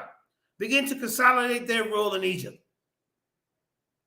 A form of religion which would be acceptable to both Egyptians and Greeks, and had to be provided, and this was produced by modifying the characteristics of Osiris and calling us Serapius, and identifying him with the Greek Pluto to Isis, were added many of the attributes of the great Greek goddesses, and into her worship were introduced mysteries derived from non-Egyptian cults, which was made acceptable to the people everywhere. Had a high priest of Osiris who lived in Abydos under the 18th dynasty, and witnessed the celebration of the great festival of Isis and Osiris in a large town of the 1st century before Christ. It is tolerably certain that they would have regarded it as lengthy act of worship of strange gods, in which they appeared here and there, ceremonies and phases which remind him of ancient Abydos rituals when the form of the cult of Isis and Osiris introduced by the Ptolemies in Egypt extended to the great cities of Greece and Italy. Still further modifications took place in it, and the characters of Isis and Osiris were then further changed by degrees. Osiris came to be regarded as the god of death. When has our Most High God ever been regarded as a god of death, Chris? You want the story? The story of Christ. The story of Christ deals with our God. You cannot talk about the story of Christ without dealing with our God's redemption plan. Our God had a plan. That's why he sent Christ here. Osiris didn't, first of all, Osiris didn't send his only begotten son down here to redeem nothing. Nothing. Okay, let's keep on. Okay. By degrees, Osiris came to be regarded as the God of the dead. Where's the Most High Yah being regarded as the God of the dead? And simply, or as a personification of death. Our God don't represent a personification of death. Your God, Osiris, who's the father of your so-called Horus, who you say our Horus is the same as Christ. Your God, Horus, has Osiris, who Osiris got a goddamn daddy. How are we the same? Let's keep it moving. Osiris came to be regarded as the god of death, everybody, pure and simple, or as a personification of death, which our God is not a personification of death, and he ceased to be regarded as the great protecting ancestral spirit and the all-power protecting the father of his people. As the importance of Osiris declined. Now, your God, Osiris, is declining. Our God is always on the rise. It's always there to this day. Ain't nobody toting around. I did y'all a favor. Hey, look. I did y'all a favor when I bought this Egyptian Book of the Dead, because I wanted to see if you niggas was lying. And you are. Other than that, ain't nobody running around buying no Book of the Dead, dealing with no Osiris. Let's keep it moving. Okay, so it says Osiris, it says these are small writings, so let me get back to it. Okay, where we at? The priest described from a tradition the great facts of her life according to the Egyptian legend, and how she had been a loving. Wait. I skipped. Hold on. I'm a code. Okay, here we go. Let's go back to this. I think I skipped. Oh, here it is. Personification of death, and he ceased to be regarded as a great protecting ancestral spirit and the all-powerful protecting father of his people, as the importance of Osiris declined, that of Isis grew. Now, see, Osiris, look, Osiris that fell off, and now Isis has grew. You see, at one point, our God did have a wife, and but that cult, well, that died out. He's still the main power. See, now y'all putting the Isis grew, and men came to regard her as a great mother goddess of the world. So y'all want to lie and talk about all this great mother goddess first? Well, God damn it, right here it says Osiris popularity decreased, and she came up. Ain't no other God coming above ours. Ain't no other God taking his place. Man, God, woman, God, none of that. He ain't got to use a whole group of guys to bring nobody back to life. But your guys and your people do. How this is just the same, everybody. I want y'all to weigh this out when you're watching this debate with Tazaria and with Chris Harris. And y'all gonna say, well, JJ brought out a lot of interesting information to show the differences. Yeah, it's gonna be a few similarities in all cultures. But when did Christ get killed as a baby? When did the Most High need a whole bunch of other guys to bring Christ back to life, to resurrect him? When? You won't find it. All right? So Christ is in his, okay, hold on. Let's see. It's so small, so when I get to jumping off. Okay, mother goddess. The priest described from tradition that the great facts of her life, according to Egyptian legend, how she had been loving and devoted wife, how she had gone forth after her husband murdered by Set. You see, they God getting killed, Set to seek for his body. When has our God body parts been scattered all over the goddamn earth? How she had found it and brought it home, and how she had treated by her spells and the union with Osiris. She didn't even find a dingaling, but for some reason, she still was able to produce sperm out of a dingless body to conceive her son Horus. Where's that story in our book, Chris Harris? And how, in due course, she had brought forth her son in pain and in sorrow and loneliness in the swamps of the Delta. Christ wasn't born in no goddamn swamp. What type of madness is this? And how she reared him and watched over him until he was old enough to fight and vanquish his father's murderer. Christ didn't have to worry about redeeming no murderer of his father, because nobody can kill our God. The hell's going on, man? And they talking about, well, how is this the same?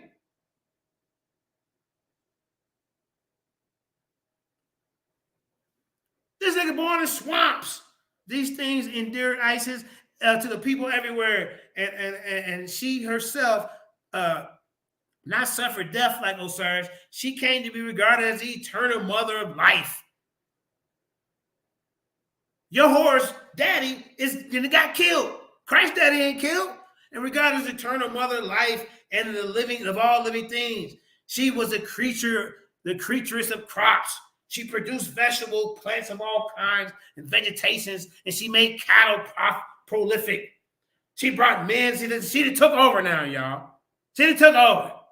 She ain't thinking about Osiris no more. Look, she done brought men and women together and gave them offspring. She gave the daughters, what they say, authors of all love, virtue, goodness, and happiness. She made the light shine. You see, the spirit of the dog star, which heralded the Nile flood. She did it all. See, this is the feminism bullcrap. She don't need a mane no more. She done took over. Glad his penis got cut off. All I need is you one seed from me, nigga, bye-bye. You see? She was a source of all power. Now she got it all, y'all. Our story don't go like this. You see? The source, look, the power in the benevolent light of the moon. Look, she took the dead of her bosoms and gave them peace.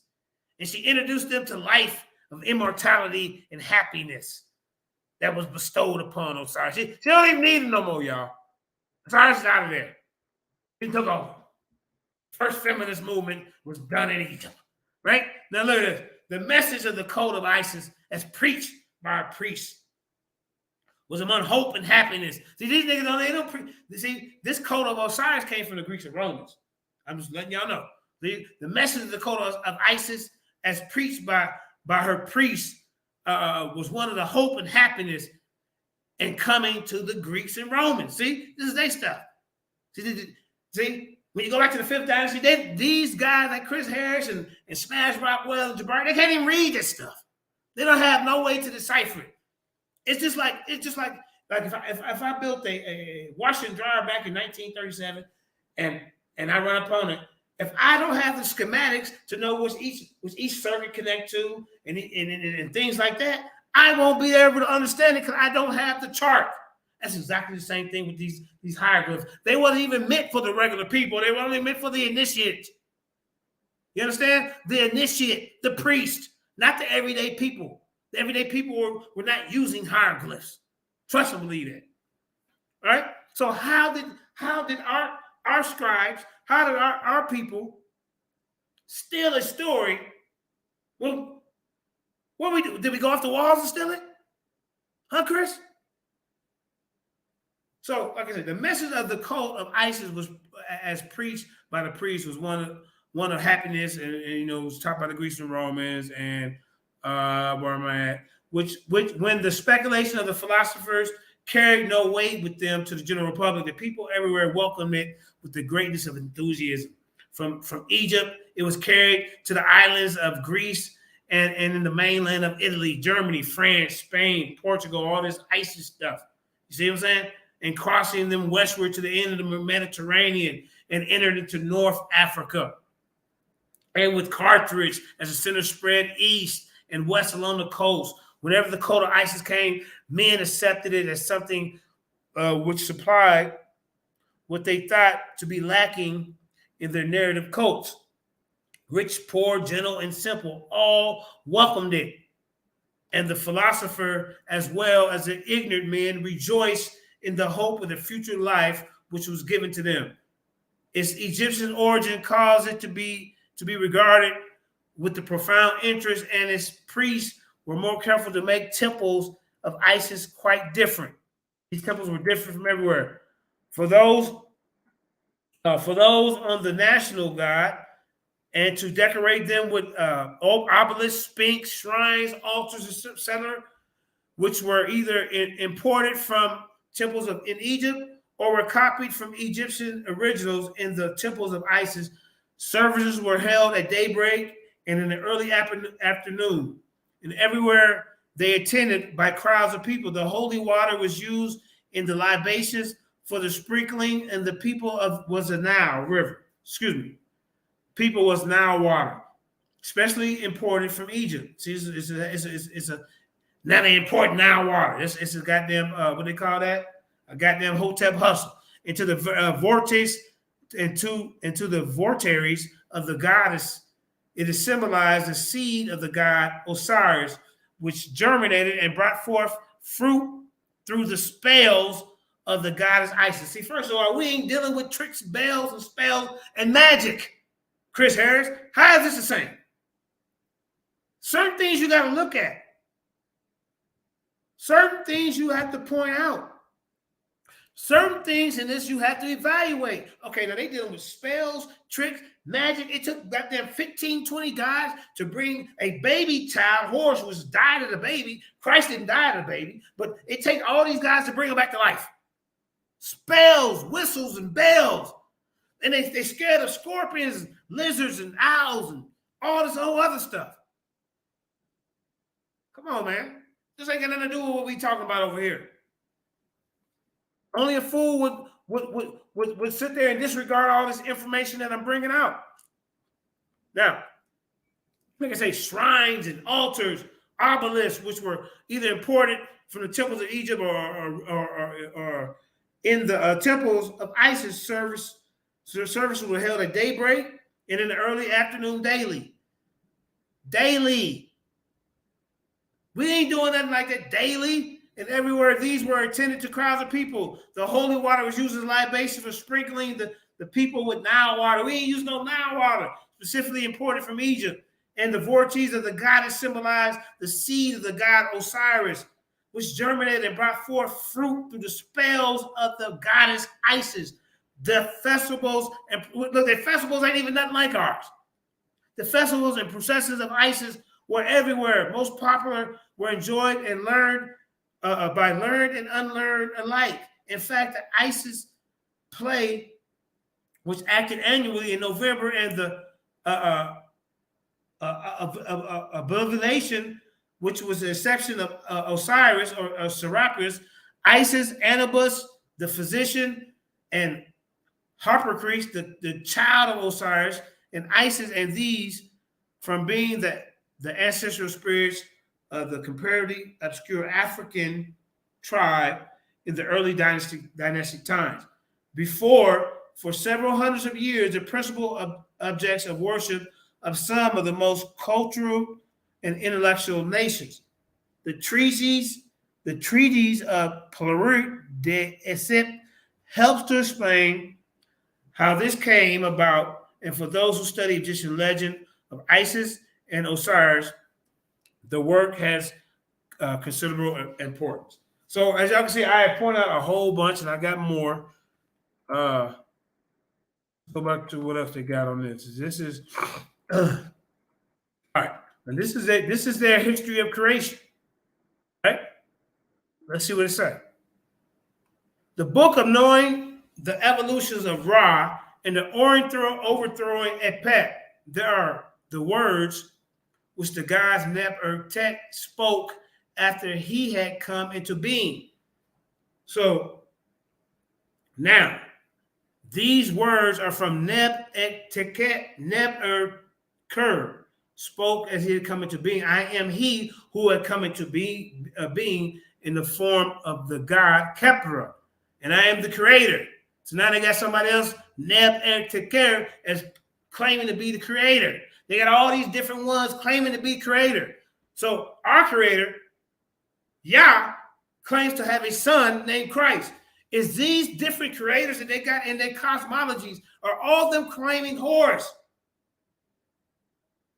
See? I am he who came into the form of the god Khepra. I am the creator at which came into being that as I say, I am the creator of everything which came into being. Now these things which I had created and which came forth out of my mouth, and after I had came into being myself, were extremely many. The sky or heaven had not come into being. The earth had not exist. The children of the earth and the creepy things. See, this one Neb-er-ker is claiming to be the one and the all. Our one and all has a one begotten son that he sent down for the redemption and salvation of man. Is this guy going to send somebody down for the redemption and salvation of man? And is his name going to be Horus? I think not. Now, I found no place where I could stand. I had worked in a charm upon my own heart or will. I laid the foundation of things by my eye. I made everything which had form. I was then one by myself, for I had not entitled for myself the god Shu. There it is again, more gods, which Jabari and all of them say that they were just principles. But in their verbiage and in their literature and all out through this book that's translated by your E.A. Wallace Budge, they're talking about gods. All out through it. Shu, Nut, Tefra, all that, Kim, Su, and all these old different names. See? Then Shu and Tefnut rejoiced from out of their invert watery mass where there I was, and they brought to me my eye. See all this? Now, after these things, I gathered together my members and wept over them, and men and women sprang from the being from my tears. See, this is their history and creation story. That God is saying that one of them saying that his tears brought man and woman. Another one saying that he ejaculated to off of his shadow and made things into existence. They have all these different stories. Where is Horus from your creator? Horus has to be connected straight from the creator in order for us to get our story even from y'all. Because our creator is connected with Christ as his only begotten son. See? And they brought to me my eye. Now these things I gathered together my members and I wept over them, and men and women sprang into being from my tears, which came forth from my eye. And when my eye came to me and found that I had made another eye in place where it was, i.e. the moon, it was wrath and rage. And I endowed it, my second eye, with some of the splendors which I had made the first eye. And I made to occupy a space in my face and hereforth. See, all this old stuff, our God ain't got nothing to do with our God. Just say we created the moon, the stars, he created everything. Wasn't no eyes missing, and somebody had to go gather a goddamn eye, tough nut and shoe, or anybody had to go gather our Most High's eye. This story has nothing to do with us, nothing. But he want to try to pull the wool over your eyes and say it do? Where is this God, Nebuchadnezzar, Nebertcher,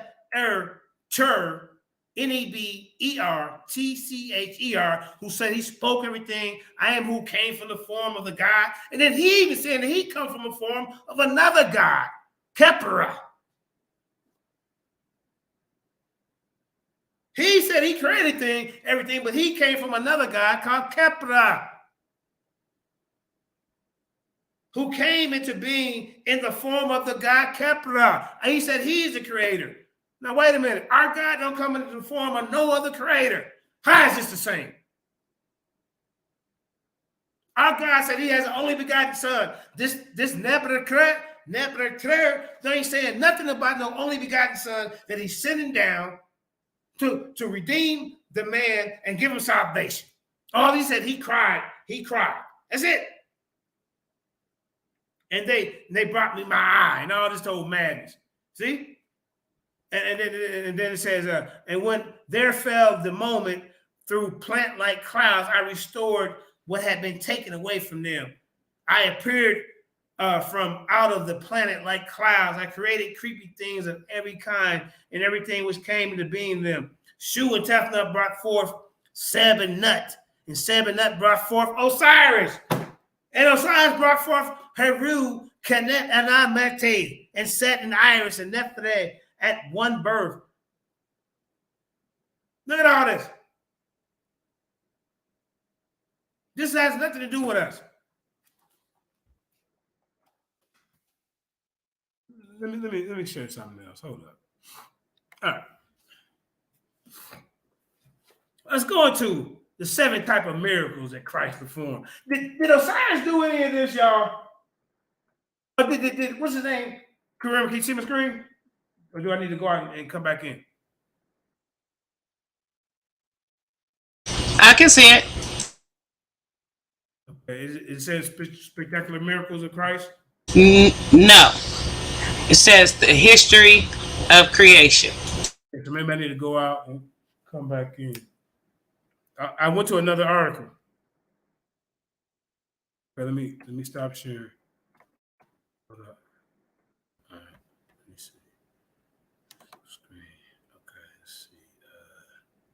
All right, present. Share screen. Hold up. All right, here we go. All right, ladies and gentlemen, boys and girls, spectacular miracles of Jesus Christ. 37 miracles in chronological order. We're going to see if old Horus did any of this stuff. Did he do any of these miracles? If it is, show us where it's documented in the Book of the Dead, the Book of the Coming Day, Forth by Night and Day, the Book of the Cow, any of that. You still can't see it, Kareem? I don't see it. There we go. All right. It's up there. Yeah, I see it now. I got the TV on, so I'm looking at the TV. All right. Now, this is spectacular miracles of Christ, miracles in chronological order. All right. So we're gonna go through this, and we're gonna see if old Horus has done do any of these. He better been able to do them all. Because remember, our story comes from him. So he better been to do all these goddamn miracles. I mean, all of them.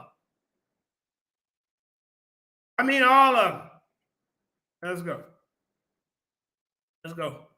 It says, the miracles of Christ and the countless wonders he performed during his time on earth are amazing. Christ, our Savior, changed the lives of everyone around him everywhere he went. You don't hear no stories about everywhere where he went. Horse did this. Now all you hear about a horse fighting somebody. You see? Now, these miracles represent only a tiny fraction of the innumerable wonders that Christ had worked in people's lives. We don't even hear nothing about horse working nothing in nobody's life. Where's the testimonials of horse working something to anybody's life? If you got one, put it in the audience. Right? Now, this is best explained in the Gospels of John. And there are also many other things that Christ did in which, they were written to everyone.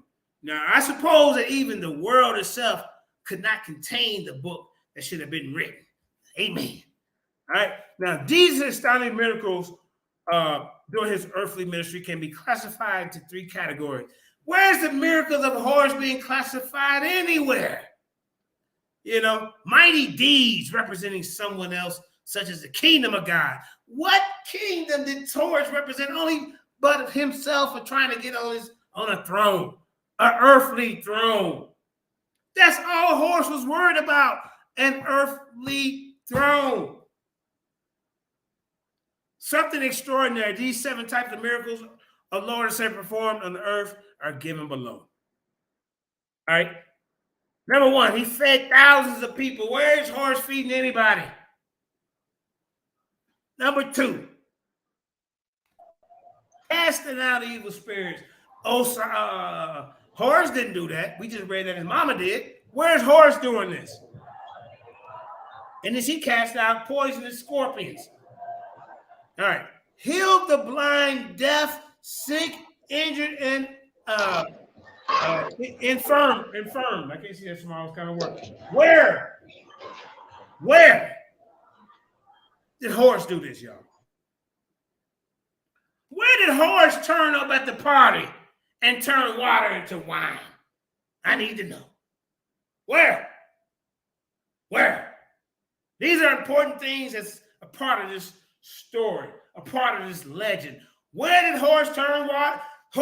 With horse, the party would have ended. I need to know. How about number 5? Control the elements of nature. That's right. He did that. Where's horse controlling any elements of nature? Huh? He allowed Peter and his crew to catch a surprisingly large amount of fish. 7, he raised people from the dead. Where's horse doing this? Putting hands on people. Where?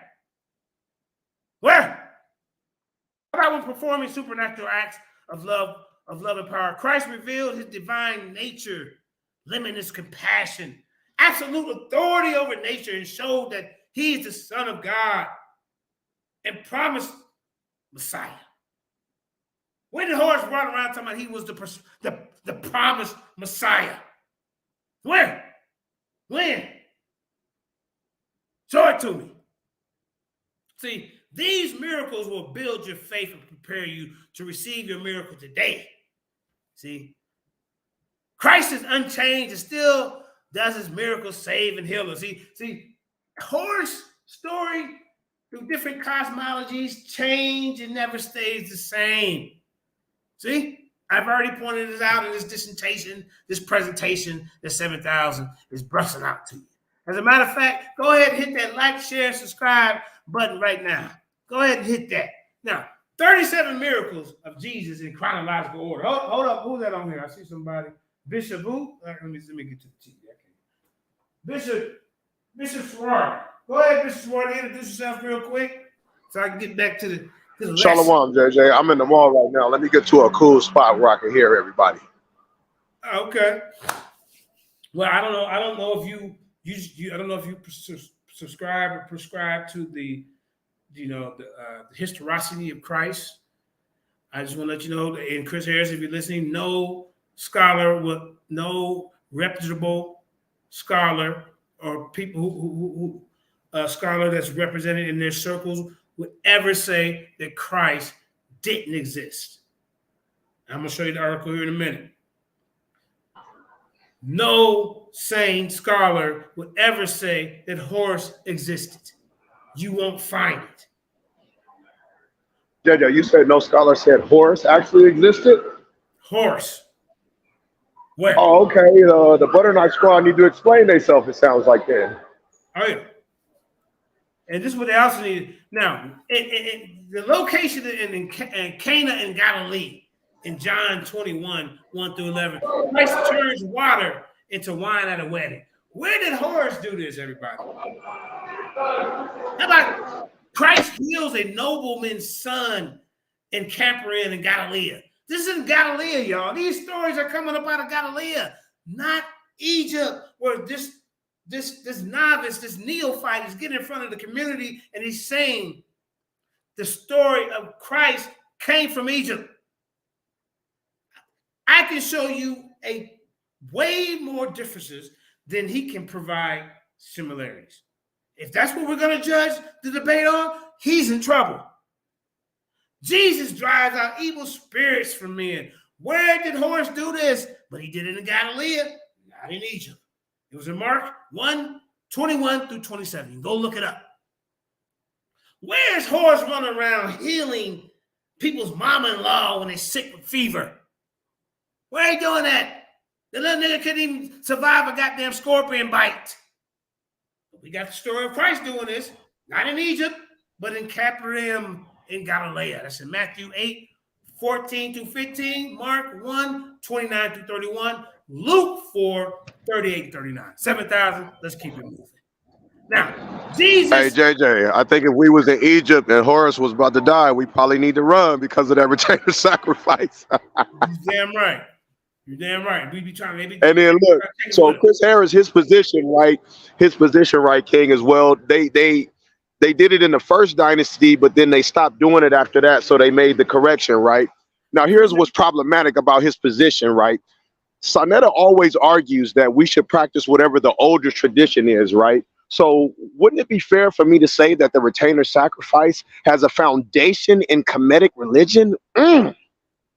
Because if they did it in the first dynasty, then that means it's a part of the foundation of their whole religion. So they need to practice what they practiced in the first dynasty. Of their whole religious and spiritual movement. Say it again, family. So you can't say that we can't make corrections, but y'all can make corrections. That's a real disingenuous place to say, well, they did it in the first dynasty and they don't do it anymore. It seems like they're trying to avoid the bad and the ugly of their particular religion. You see what I'm saying? So that's a real disingenuous place to come from. You know what I'm saying? And it's not about sourcing up or shedding up when you're on their platforms. You have to bring the source that they approve. You see what I'm saying? Brother Jabari saying he has a problem with us saying we believe we're the physical descendants of Jacob in the Bible, but he is a man who was born in America as an African-American, calling himself a Kemetic priest. His genealogy doesn't even go back to Africa. And if he had to point out his direct ancestor on the walls of Egypt with his life on the line, he would die. Go ahead. Hold the mic down for about 1 or 2 minutes. I gotta use the restroom real quick. Can you hold it down? So the thing is, family, and shout out to Chris Harris and Brother Jabari, because I'm working on not throwing ad homs or talking bad about the brothers, but just challenging the information that they bring out. It seems like, family, when we bring sources. I beat Jabari in the last day. I beat Chris Harris because he signed up for a debate and you run. If you run, you sign up. That's a victory. I'd rather whoop your ass in the ring, but this is why Chris went on his campaign to slander my name, because he got called out. He called me, it was Sarnetta, talking about he want to be a huckleberry, whatever the hell that is, some kind of Western bullshit. I said, well, nigga, you want to smoke? Be ready tomorrow. What do you mean tomorrow? Yeah, tomorrow, nigga. I have my PowerPoint ready by the end of the night. Go ahead, bro. Yeah, man. Sonetta, man, it's like us as Israel. When we go on his page, Sonetta be acting like Pinky off of Friday, and he be treating us like Craig. It's like he'll ask us, so who said you was Israel? And before we could even answer, we'll say, well, Sonetta, the Bible said, he'll say, shut up. So it's like his platform is so biased, and it's specifically biased towards us. If you're against us, even if you're rocking with a different school of thought, or you might be rocking with the scriptures, but you're just against us, the Yasharalite movement, then he will side with you. And shout out to Sinetta, but I'm just telling the truth about you, sir. You're very biased when it comes to us on your platform. You cut us off, you censor us more than CNN, sir. I mean, do you work for big tech, brother? What's really good with y'all? Is it really source up or shut up, or is it that we have to bring the specific sources that y'all want us to bring? And I got to go back to work, JJ. But when I get a chance, I'm gonna come back on the panel because them dudes are not genuine in their position towards us. And before I step off the panel, I was on the panel yesterday with Brother Reggie. I asked Dr. Reggie a serious question. I said, Dr. Reggie, if whatever we was on this side, would we be that in the afterlife according to the Kemetic religion? And he said, yes, you would, right? So according to him, right, if we was on the other side right now, all the other nations would still be ruling over us. Africa would still be at the bottom. And whatever position you had on this side, that's the position that you have to have in ancient Kemet on the other side in the eternal life, right? So, I mean, it doesn't sound like Horus is really even dealing with any type of reciprocity. I mean, at least the Bible says, as thou hast done, it shall be done unto thee. At least Yahweh is for bringing justice forth. So, I mean, it seems like Kemet is not even with no justice. How can we get excited about that, man? Man, I would have threw the 42 laws of booty juice and flies right out and picked the Torah up and ran with it, bro. Right. So Horus is not even about being fair by people. And shout out to Dr. Reggie because he entreated me very well. He didn't disrespect me or throw any ad hominems at me. But when he talked about what the afterlife was about in ancient Kemet, I mean, it's like, so you mean to tell me because we on the bottom on this side right now, right? According to him, we would be on the bottom on the other side, and he would be on the bottom right there with us. Mm-hmm. Right. But yeah, man. You got anything else you want to say before I go back in? And I just wanted to say shout out to JJ7000, the true people's champion, because when you brought out that information on the retainer sacrifice, man, they ran a 4.240 and a 40-yard dash and became the #1 pick in the NFL draft, bro. They don't want to deal with the fact that you busted them over the head with that. Right. Now they're trying to deal with it and clean it up and try to make it look like it was just, it wasn't a big thing. They did it. Y'all did it. You did it in the first dynasty. They did it in the first dynasty, which is the foundation. So I can argue that it's a fundamental practice of their religion, and there's no way they can escape that. Yeah. So like Sinetta said, whatever's older, that's what you need to practice. So y'all should be practicing first exactly dynasty. what he said. Yep. That's exactly what he said. So they need to start practicing first dynasty Kemetic religious practices. And that's a fact. They better get that retainer sacrifice ready, and we watching too. And you can't pick and choose if you want to be African or not. You better be ready to let a cow piss on your head and let somebody come smash your wife, because those are some African traditions as well. You can't pick and choose what type of African you want to be. Just like we can't pick and choose, you can't pick and choose either. Man, they don't want that smoke with Big Swarthy. Shout out to JJ7000 and the Queen Karima. I got to go back to the job. Peace and grace, family. Peace and grace, brother. Jesus! Go ahead. I was just saying peace. All right. Jesus cleans a man with leprosy, and that's in Galilee too. That ain't in no goddamn Kemet. You can find that in Matthew 8, 1 and 4, Mark 1, 40 through 45, and Luke 5, 12 through 14. When has Horus cleaned anybody of anything? I need to know. See, these are some of the miraculous things that stand out that Christ did. See, Jesus healed the centurion paralyzed servant. That ain't in Kemet. That's in Galilee. See? He's talking about the story of Christ came from Kemet. All of these miraculous stories are coming out of Galilee. You understand? Jesus healed a centurion, a paralyzed servant. It's in Matthew 8, 5 and 13. Luke 7, 1 and 10. Can I get an amen? See, I don't see Horus running around here healing nobody. He couldn't even heal his daddy. Well, no, he wasn't born yet. But anyway, Jesus also healed a paraplegic who let down from the roof. They let him down from the roof. He was doing some of my profession, some of my trade on the roof. See, guess what? That story didn't come from Egypt. That came from Capernaum and Galilee. That's in Matthew 9, 1 and 8, Chris Harris. How do you say this story came from Kemet? Certain lot of things that he did that I need to see Horace doing. Because guess what? My differences is definitely going to outweigh your similarities. You better have over 100 goddamn similarities, or it's over for you. It's over for you. You lucky I'm retired. Now, Jesus raises a widow's son from the dead. That's a name. Luke 7, 11, and 17. Show me where any of these papyruses of Annie, papyrus of Heparu, or what any of these folks. I need to see Horace doing any of these acts. I need to see it. He needs to see it, Chris Harris. You're not going to trick the people into making them think you're finna win this. No, I'm going to put something in their head to make them think. Jesus casts out demons to herd of pigs. That's at the city, a city in the country of Gardanius. That ain't in Egypt. These stories come out of Galilee and different parts of this area where he did his most memorable work. Where is it coming out of Kemet? Ladies and gentlemen, boys and girls, ask yourself that. When you see him, ask him that. The 7,000 did a whole list. I know you're peeking and listening now, right now, Chris. You need to destroy this list. I need to see Horace doing these things. I need to see.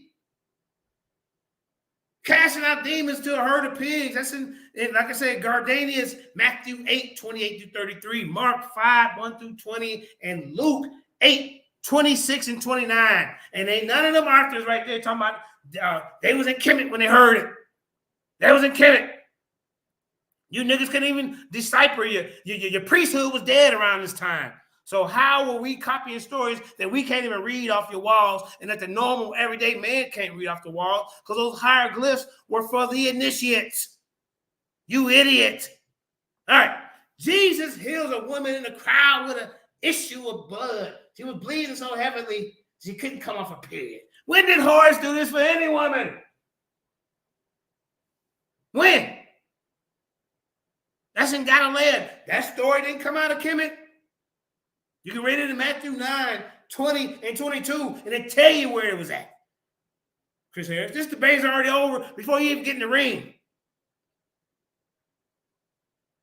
Also in Mark 5, 25 and 34, Luke 8, 42 and 48.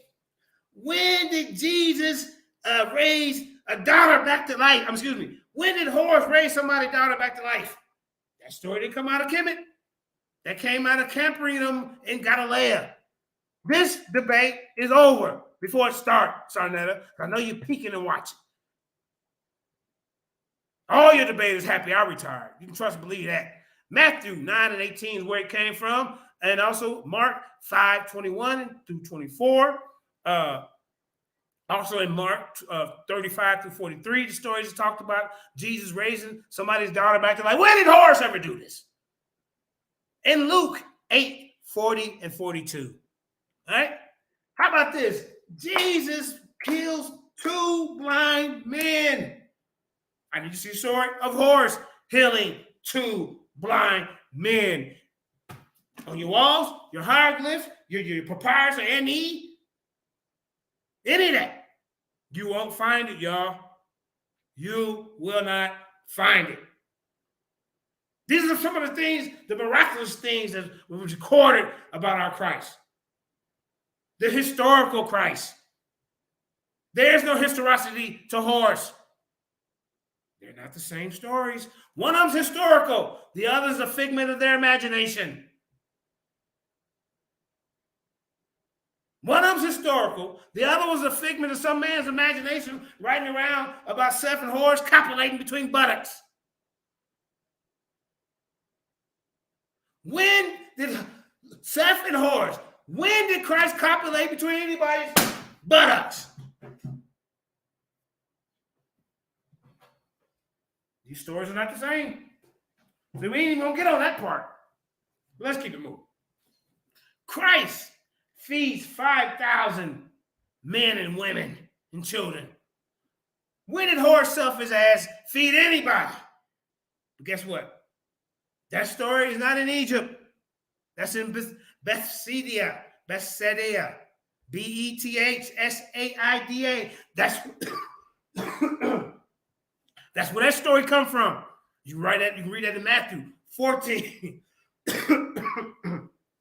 13 to 21, Mark 6, 30 through 44, Luke 9, verse 10 to 17, and John 6, 1 through 15. Where is horse feeding 5,000 people? We need to know. This debate over. Sorry, he didn't got to show up. He's already dead. I'm gonna dead it every day until the day of the debate. Make sure he doesn't get no momentum. You ain't getting no momentum with lies, bro. Jesus Christ, Yeshua HaMashiach, walked on water. That's at the Sea of Galilee. That ain't in Kemet. That story didn't come out of Kemet. Show it to me. Show me horse walking on water. I don't want to hear nothing about no Ra. Now they want to throw Ra, sun shines on the water. That ain't no goddamn horse. Now you want to throw Ra in there. No, we ain't doing that. We're not doing that. You find a story, Matthew 14, 22 through 33. Mark 6, 45 through 52. John 6, 16 to 21. How about this? Did the horse do this? Who touched horse garment and got healed? Where that, Chris? We need to see this. These things that I'm addressing to you, we need to see it. These are the important things that Christ did. These are the things that people remember and talk about and make legendary. Who touched horse garments? That ain't in no goddamn. That story didn't come up out of no goddamn Kemet. It said it came out of Gennesaret. Matthew 14, 34 to 36. Mark 6, 53 to 56. You want more? I got more for you. We got questions. Huh? Jesus healed the Syrian woman, demon-possessed daughter. Once again, we need to see stories and stories and stories of whores taking demon-possessed daughters and healing them. This nigga passing out magic spells, lucky charms. This is what he do. Here, take this. I hope it worked for you. Bye-bye. That's what whores do. He ain't man enough or godly enough to come on there and touch you and get the demons and bind and rebuke these demons up out of you and send them and cast them to the pits of hell. Where's he? Where's horse doing that? Where's the story of him doing that? So anybody that said any demonic goddamn things told me and my family, hey, it will be sent back to you sevenfold. Where's horse doing this? Once again, Jesus again feeds 4,000 plus men and women and children. That last time he did 5. Show us horse feeding 2 people. You can find that. Not in, you can find that. You know where you can find that story? Not in Kemet, but in Galilee. It's in Matthew 15, 32 and 39, Chris Harris. Once again, Jesus heals another blind man. Jesus healed a man born with blind by spitting on the ground. When did horse spit on the ground and heal anybody? And tell them to put mud with the saliva and put it on the man's eye. Where's horse doing this? Where is he doing it? How about this? Jesus heals a boy with an unclean spirit.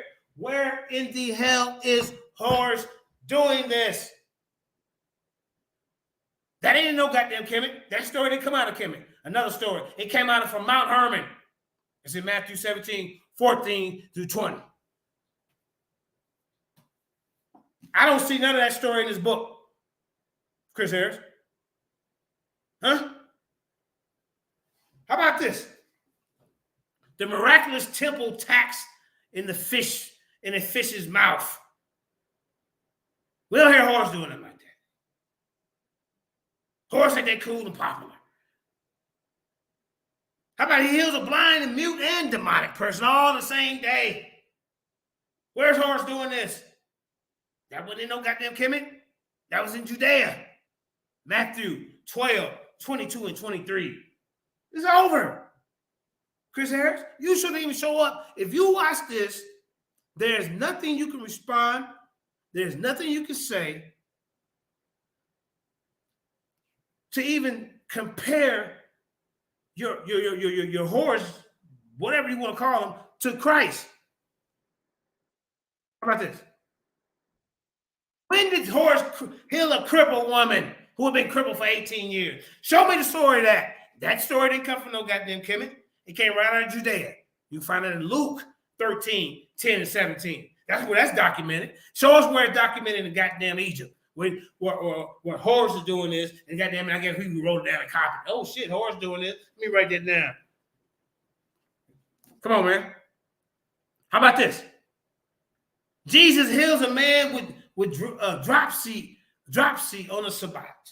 That's in Perea. Luke 14, 1 through 6. Jesus cleansed 10 lepers on the way to Jerusalem. That ain't in no goddamn Egypt. That's in the borders of Samaria. Luke 17, 11 and 19. Huh?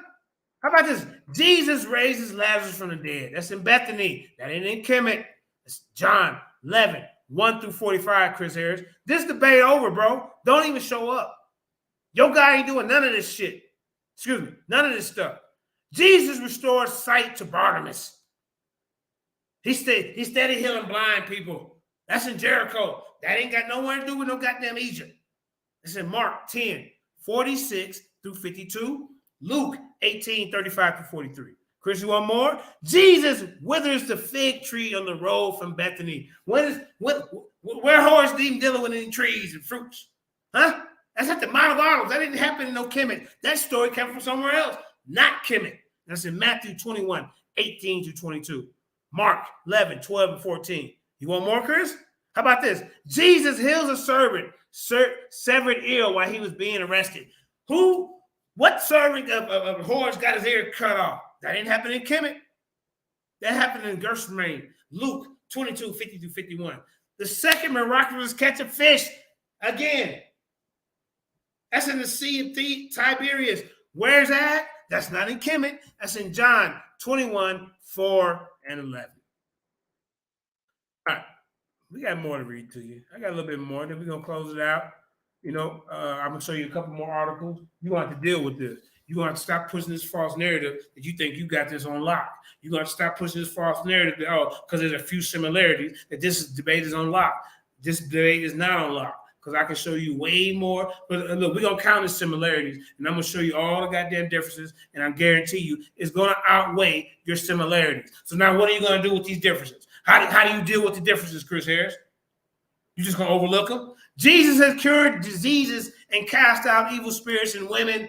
One of them was Mary Magdalene, who had 7 demons come up out of her. Chris Harris, where is this guy Horus doing anything like that? They counted the demons in Mark 16 and 9 and Luke 8 and 2. Jesus continued to heal people and cast out devils, even through Herod Antipas wanted to kill him.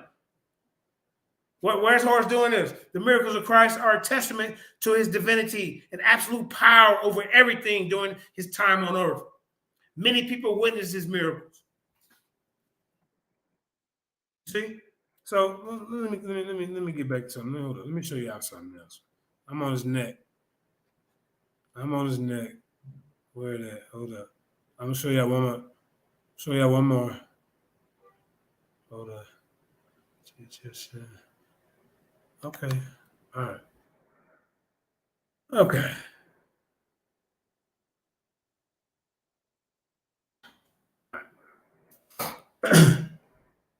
Let's go to the ancient Egyptian religion. I just want to show you this because their religious way, their religious concept, their cosmologies. All of this is a mixture of different dynasties and different mixtures of different. They also got different cultures mixed in with their stuff as well.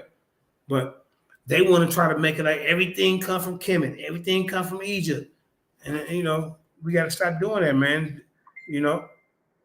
I just want to give you a little bit more background on Egypt. So my screen ain't showing. I guess I got to go out and come back. Hold up. Yeah, your screen's showing, but it ain't the right thing.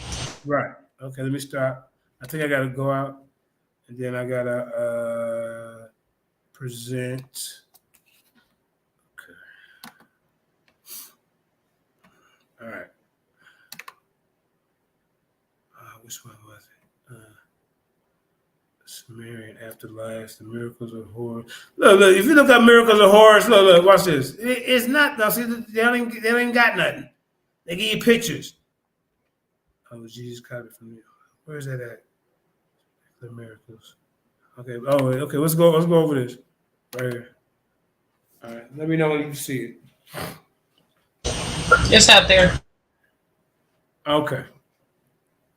All right. Ancient Egyptian religion. I just want to give y'all a little bit of a background on that. This is from Wikipedia. There's nothing wrong with Wikipedia. Look, at the end of Wikipedia, if anybody wants, he went to Wikipedia. Well, guess what? At the end of Wikipedia, see all these numbers right here, like see where it says 71. See, did it tell you the page number? See Schaefer or Winston, Wilkinson. The book came out 2000 page 9 or 25. See, this give you where you can find the information, man.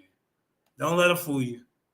All right, and then even at the bottom of this, we're not gonna read all this because this is pretty long and extensive, but it's about their religion. This would be pretty long, but here you go, references. See all that right there? Bam, all of that. Don't nobody tell you that you can't use Wikipedia. See, they show you all that. All right. Okay. All right. Ancient Egyptian religion was a complex system of polytheistic beliefs and rituals that formed an integral part of ancient Egypt culture. It's centered on Egyptian interactions with many deities believed to be present and in control of the world. Rituals such as prayer and offerings were provided to the gods to gain their favor. Formal religious practice centered on the pharaohs, the rulers of Egypt, believed to possess divine powers by virtue of their position.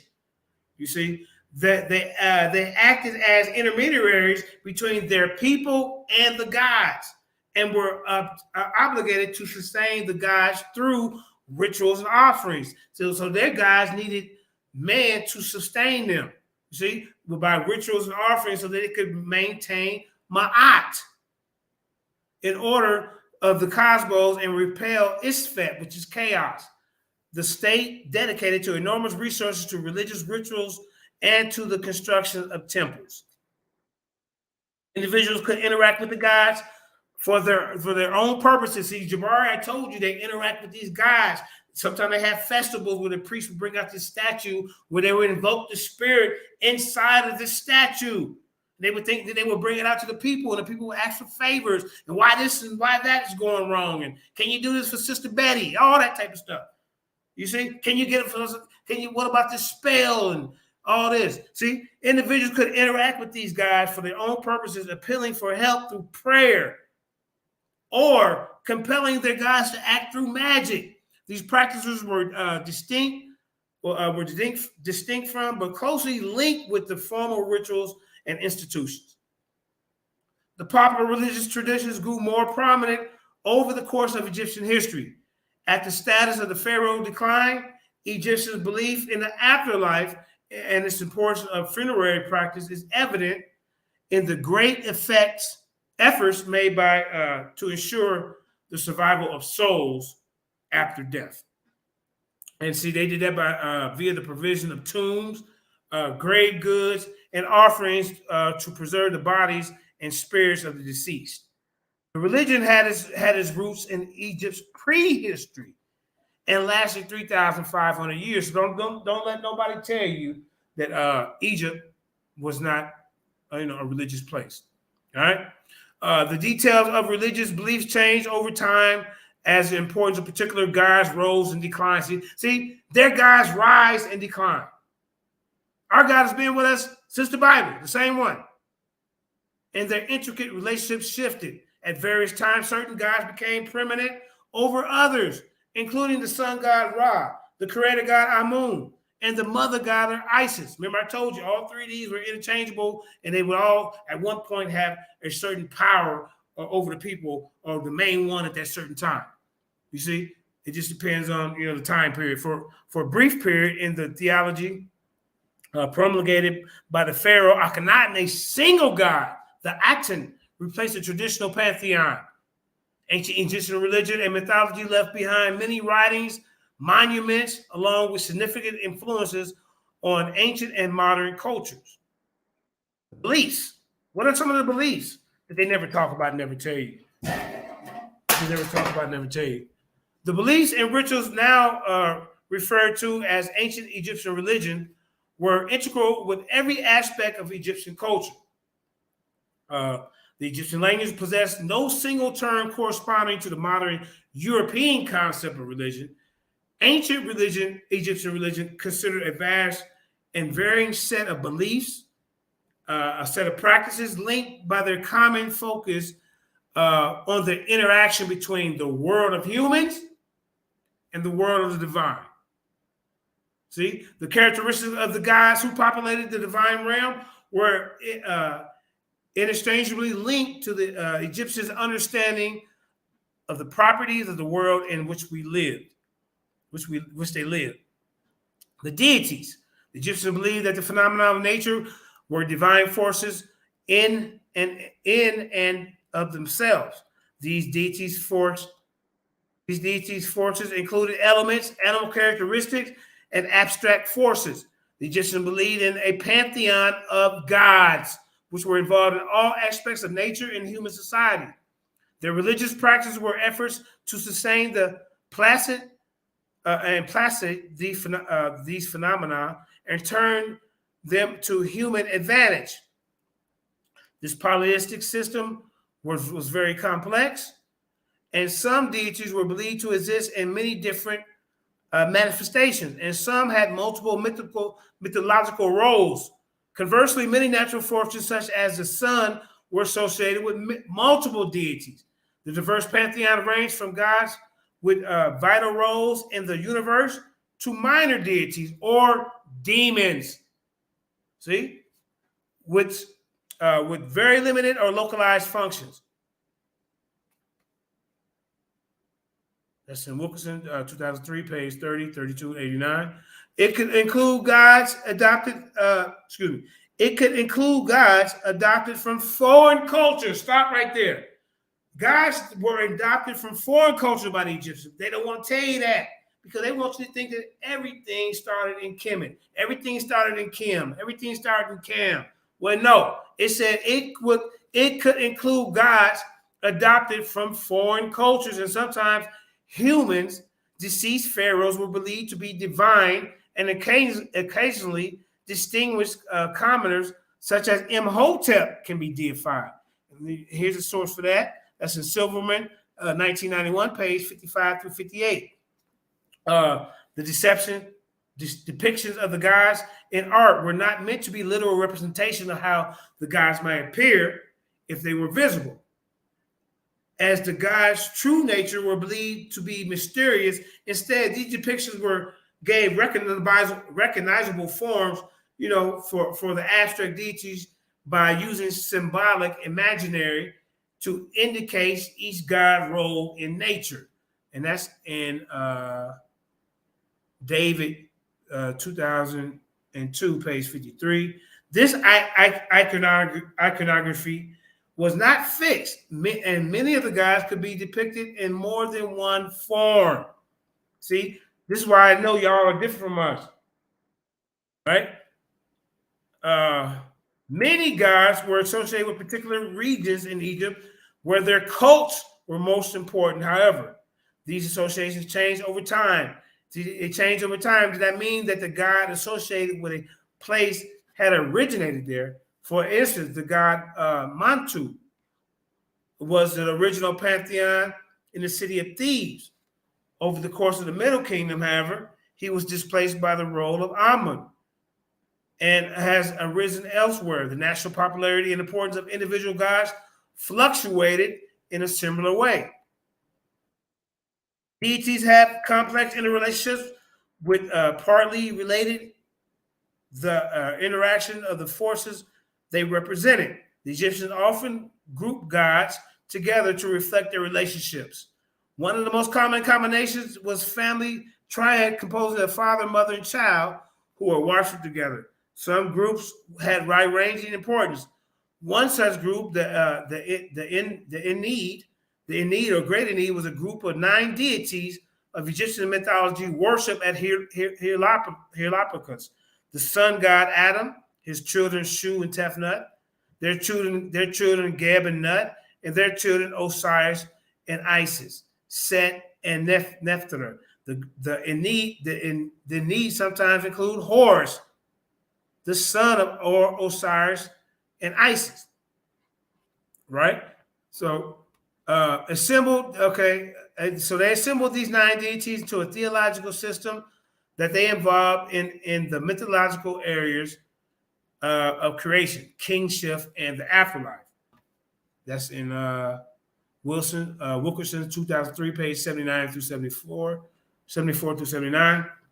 The relationship between deities could also be expressed in the processes of synchronisms, in which 2 or more different gods were linked to form a composite deity. See, with us, the Most High Yah is not combining, is not Voltroning, is not transforming to combine with any other deity. He's a jealous God. It's him and only him. This is why I know we are totally different from them. See, this process was a recognition by the presence of God in another when the second God took on the role belonging to the first. These link between deities were fluid and did not represent the permanent merging of 2 gods into one. Therefore, some gods could develop multiple syncretic connections. Sometimes synchronism combined deities with a very similar characteristic. At other times, it joined gods with very different natures, as when Amun, the god of hitting power, was linked with Ra, the god of the sun, the resulting god Amun-Ra. You see, we don't do that. Thus, united the power that lay behind all things with the greatest and most visible force of nature. And that's in Wilkerson's 2003, page 33 to 35. Many deities could be given epithets they're seen to indicate that they were greater than other gods, suggesting some kind of a unity between a multitude of natural forces. This is particularly true of a few gods who, at various points, rose to supreme importance in Egyptian religion. These include the royal pantheon Horus, the sun god Ra, and the mother Isis. During the New Kingdom, 1500s to 1070 BC, Amun held this position. The theology of this period described in particularly details Amun's presence in and rule over all things, so that he more than any other deity, embodied the all-encompassing power of the divine. See? So, I mean, like I say, we didn't have all these goddamn different substitute guys coming in, taking his place. All right, tag him in, tag him out. My turn. I'm Amun-Ra. No, I'm Ru Tuhudi, Ma'at, Hepra. Oh, we ain't do all that. That's what they do. Chris Harris. Y'all nothing like us. The cosmology, the Egyptian conception of the universe centered on Ma'at, a word that encompassed several concepts in English, including truth, justice, and order. It was fixed. It was the fixed eternal order of the universe, both in the cosmos and in the human society, and was often personified as a goddess. It had existed since the creation of the world, and without it, the world would lose its cohesion. In Egyptian belief, Ma'at was constantly under threat from the forces of disorder, of Isbet, or chaos. So all society was required to maintain it. On the human level, this meant that all members of society should cooperate or coexist with the cosmic level. It meant that all of the forces of nature, the gods, should be continued to function in balance. This latter goal was central to Egyptian religion. The Egyptians sought to maintain Ma'at in the cosmos by sustaining the gods through their offerings. These little fake comedians y'all see right here today in our community, they're not doing none of that. They're not sustaining the gods with offerings. We would see them doing it on their pages. They don't do that. Performing rituals. They don't do that. Which starved off disorder and perpetuated the cycles of nature. The most important part of the Egyptian view of the cosmos was the conception of time, which was greatly concerned with the maintenance of Ma'at. Throughout the linear passage of time, a cyclical pattern reoccurred in which Ma'at was renewed by periodic events which echoed the original creation. Among these events was the annual Nile flood and succession from one king to another, but most important was the daily journey of the sun god Ra. The sun god Ra's daily journey. When thinking of the shape of the cosmos, the Egyptians saw that the earth as a flat expanse of land. So they thought that the earth was flat, personified by the god Geb, over which arched the sky goddess Nut. The two were separated by Shu, the god of the air. Beneath the earth lay a parallel underworld and undersky. And beyond the skies lay the infinite expanse of Nu. The chaos of the primordial water abyss had been existed before creation.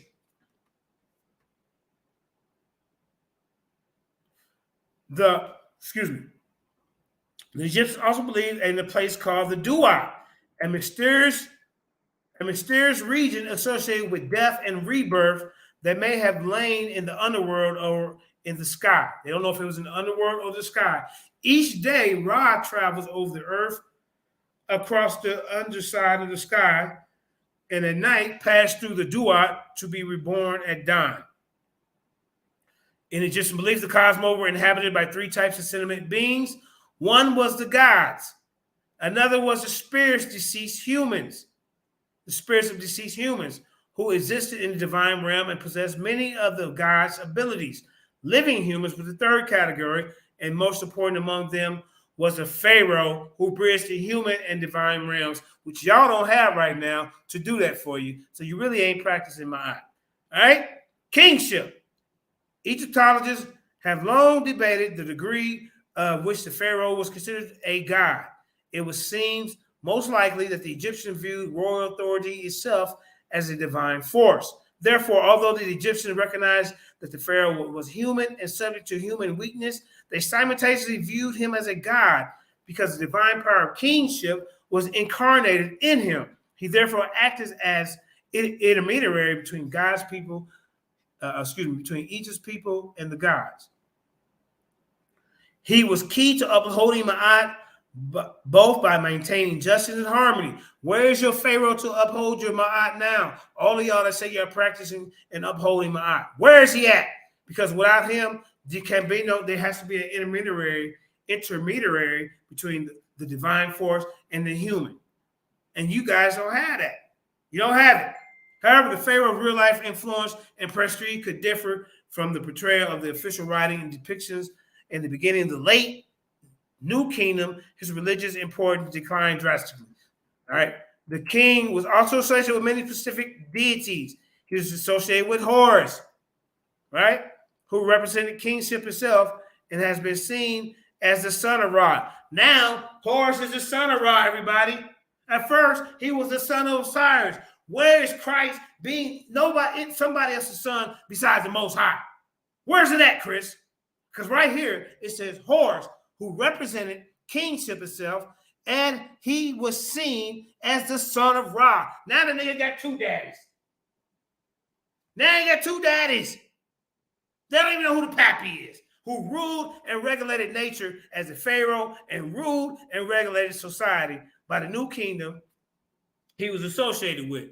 Amun, the supreme force of the cosmos. Now Amun is the supreme force. Then you got Ra as his daddy. You got Osiris as his daddy. I mean, what the hell's going on? They passing them around. They passing her around, Isis around, where they really don't know who the daddy is. They just saying, well, we just gonna say all three of them is. Fuck it.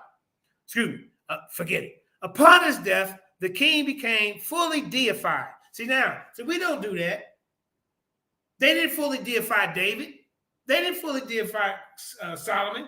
as a they didn't deify none of our kings as a god. This is what you guys do.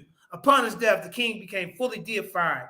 In this state, he was directly identified with Ra and was also associated with Osiris, god of death and rebirth and mythological father of horrors. So now they got Osiris as the mythological father of horrors. They're confused because this is in the paragraph before that. They said he was the son of Ra right here.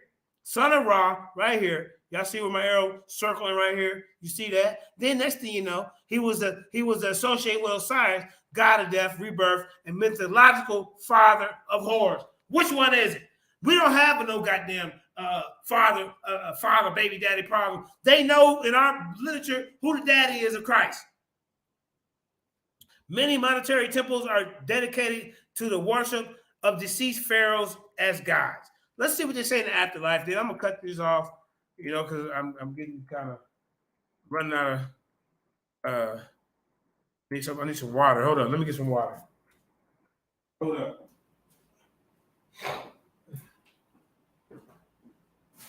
Hold up. All right. All right, let me hold up.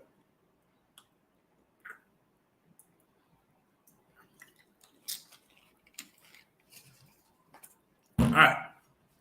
Now, where was we at? Okay, let's talk about the afterlife and how they felt about it, right? The elaborate beliefs about death and afterlife reinforced the Egyptian theology in human possessions, a ka, or a life force, which left the body, right? At this point of death in life, the ka receives its substance from food or drink. This life force received its substance from food or drink. So it's believed that to endure after death, the ka must continue to receive offerings of food, whose spiritual essence it could still consume. Each person also had a ba, the set of spiritual characteristics unique to each individual, right? Unlike the ka, the ba remained attached to the body after death.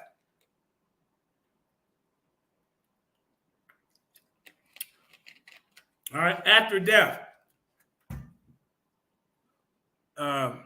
Egyptian funeral rituals were intended to release the ba from the body so they could move freely and rejoin it with the ka, so it can live on as an ankh. What is an ankh? The ankh, the Egyptians believed that the soul was made up of many parts. In addition to these components of the soul, there was the human body. However, it's also important that the body of the deceased was preserved, as the Egyptian believed that the ba returned to its body each night and received new life before emerging in the morning of an ankh. In early times, the deceased pharaoh was believed to ascend to the sky and dwell among the stars. Over the course of the Old Kingdom, however, he came to be more closely associated with daily rebirth with the sun god Ra and with the underworld ruler of Osiris. And these deities grew more important. It is fully developed afterlife belief of the New Kingdom. The soul had to avoid a variety of supernatural dangers, right, in the dua before undergoing a final judgment known as weighing of the heart, carried out by Osiris and by the assessors of Ma'at. In this judgment, the god compared the actions of the deceased while alive, symbolized by the heart, to the feather of Ma'at to determine whether he or she had behaved in accordance with Ma'at. It was deceased. If the deceased was judged worthy, his or her ka and ba were united into the ankh. Several beliefs coexisted with these ankh destinations. Often the dead were said to have dwelled in the realm of Osiris, a lush and pleasant land in the underworld. The solar vision of the afterlife, in which the deceased soul traveled with Ra on his daily journey, was still primarily associated with royalty, but people extended to others people as well. Over the course of the Middle New Kingdom, the notion of the ankh could also travel in the world of the living, and to some degree magically affect events there, according to became increasingly prevalent. So they thought that these people could also come back and affect things that's going on in the living. Anatheism. During the New Kingdom of Pharaoh, Akhenaten abolished the official worship of other gods in favor of the sun gifts. See, this is how we know that it wasn't just a principle, Jabari. It wasn't, oh, well, the Ra just represents a principle of light, and Net just represents Shub, and Net represents the sky. No. As you can see, they got mad at Akhenaten and abolished the official worship of other gods. They didn't abolish the worship of principles, so you're not going to play with us. This is also seen as the first instance of the true monotheism in history.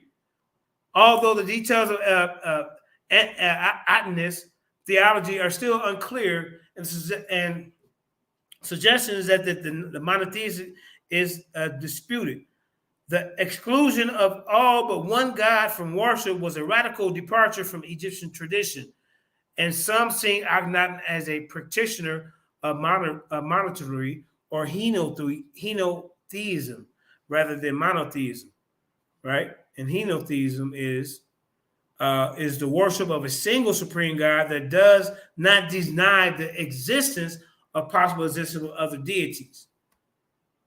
All right, and monolithary is a belief in the existence of many gods, but with the consistent worship of only one deity. The term monetary was perhaps first used by Julius Windhausen, I think.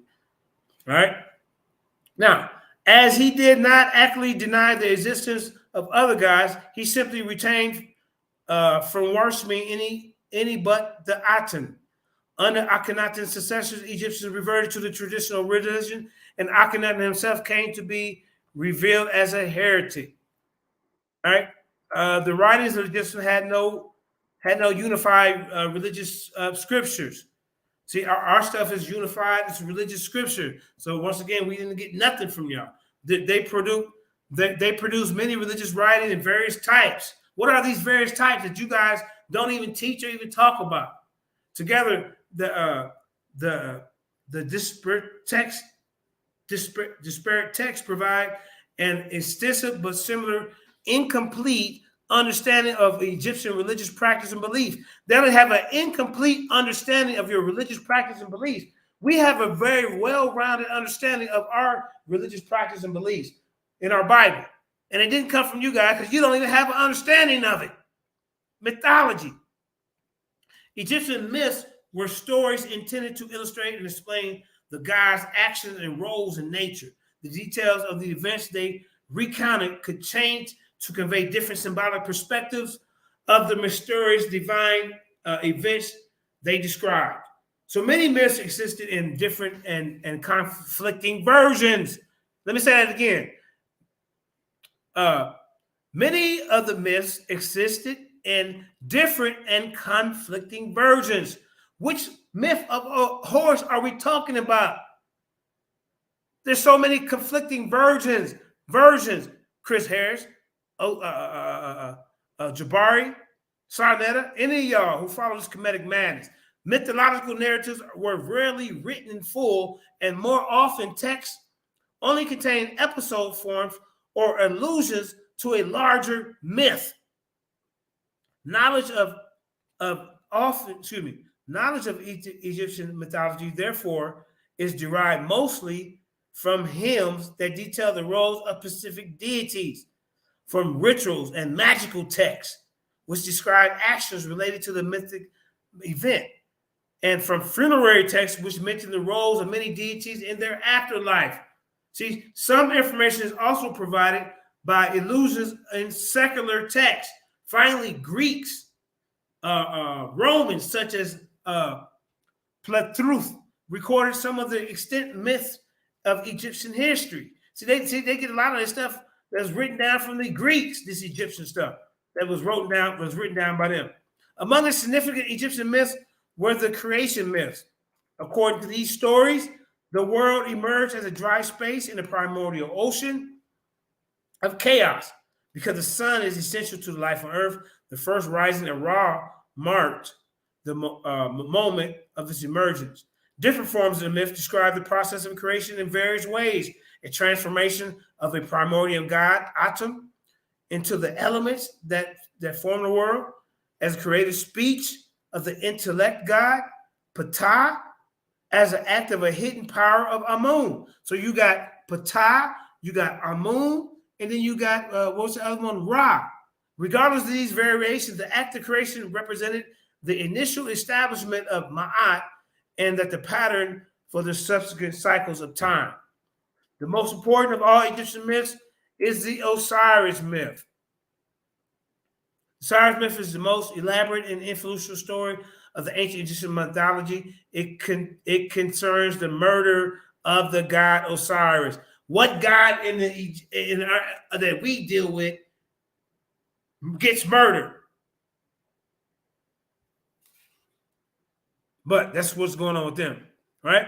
It tells the divine ruler Osiris, who was murdered by his jealous brother Set, a god often associated with chaos.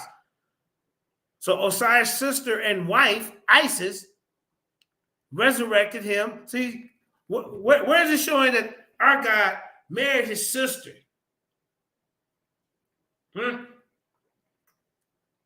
Where is it showing that Christ's father married his sister, but we got Horus' father who married his sister? See? Two different stories. Osiris and his sister wife resurrected him so he could not conceive an heir. Osiris then entered the underworld and became the ruler of the dead. Where's our God entering the underworld and becoming a ruler of the dead? Once grown, Horus fought and defeated Seth to become the king himself. Set association with chaos, and the identification of Osiris and Horus are the rightful rulers, provided a rationale for pharaonic succession, and portrayed the pharaohs as the upholders of order. At the same time, Osiris' death and rebirth were related to the Egyptian agricultural cycle, with the crops grew in the wake of the Nile in the nation, and provided a temple for the resurrection of human souls after death. Another important mystic Moloch was the journey of Ra, through which the duad of each night. The course of the journey of Ra met with Osiris, who again acted as an agent of regeneration so that his life was renewed. He also fought each night with Apep, a serpentine god representing chaos. The defeat of Apep and the meeting with Osiris ensured the rising of the sun the next morning. So Horus's daddy, Osiris, hangs out with Ra, and they got to fight Apep every night. Christ's father just sits on his throne. He ain't got to fight nobody, no everything. These are two different stories. Ritual and magical text. These are for religious rituals were frequently written on a papyri, which were used as instructions for those performing the ritual. These ritual texts were kept mainly in temple libraries. Temples itself are also inscribed with such texts, often accompanied by illustrations, unlike the ritual papyri. These inscriptions were not intended as instructions, but were meant to symbolically perpetuate the rituals, even if in reality people cease to perform them. Magical texts likewise describe rituals, although these rituals were part of the spells used for specific goals in everyday life, despite their mundane purpose. Many of these texts also originated in temples, libraries, and later became disseminated among the general populace.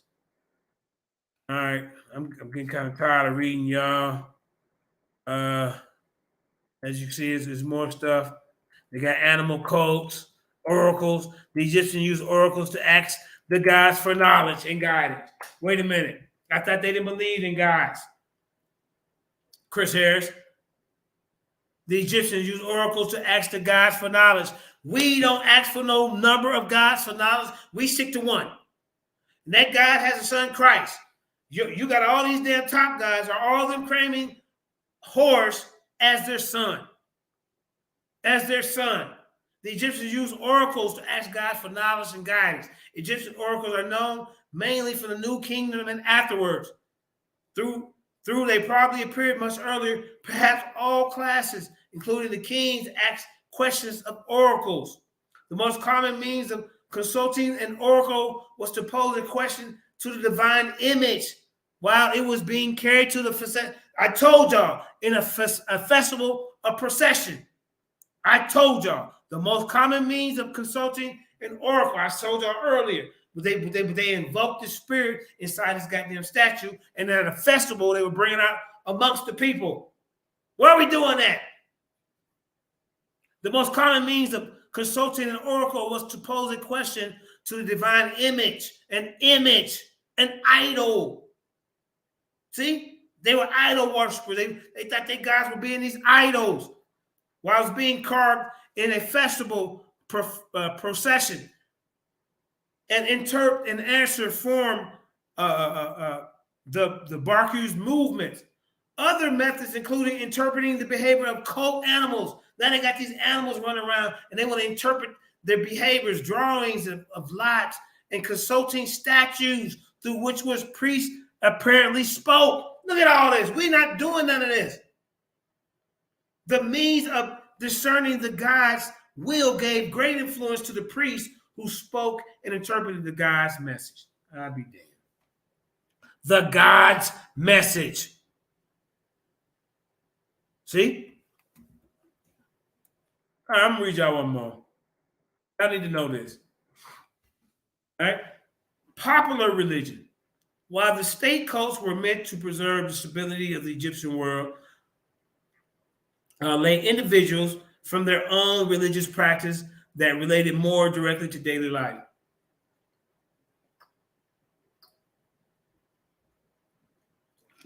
The popular religion left evidence that the official cults, and because this evidence was most likely produced by the wealthiest portion of the Egyptian population, it is uncertain to that degree it reflects its practices of the populace as a whole. Popular religious practices included ceremonies marking important transitions in life. These included birth because of the dangers involved in the process, and naming because the name was held as a crucial part of a person's identity. The most important of these ceremonies were those surrounding death because they ensured the soul's survival beyond it. Other religious practices sought to discern the God's will or seek their knowledge. These included the interpretation of dreams, which could be seen as a message from the divine realm, and other constellations of oracles. People also sought to affect the God's behavior to their own benefit through magical rituals. So we don't deal with no magical rituals. We ain't dealing with a whole pantheon of gods.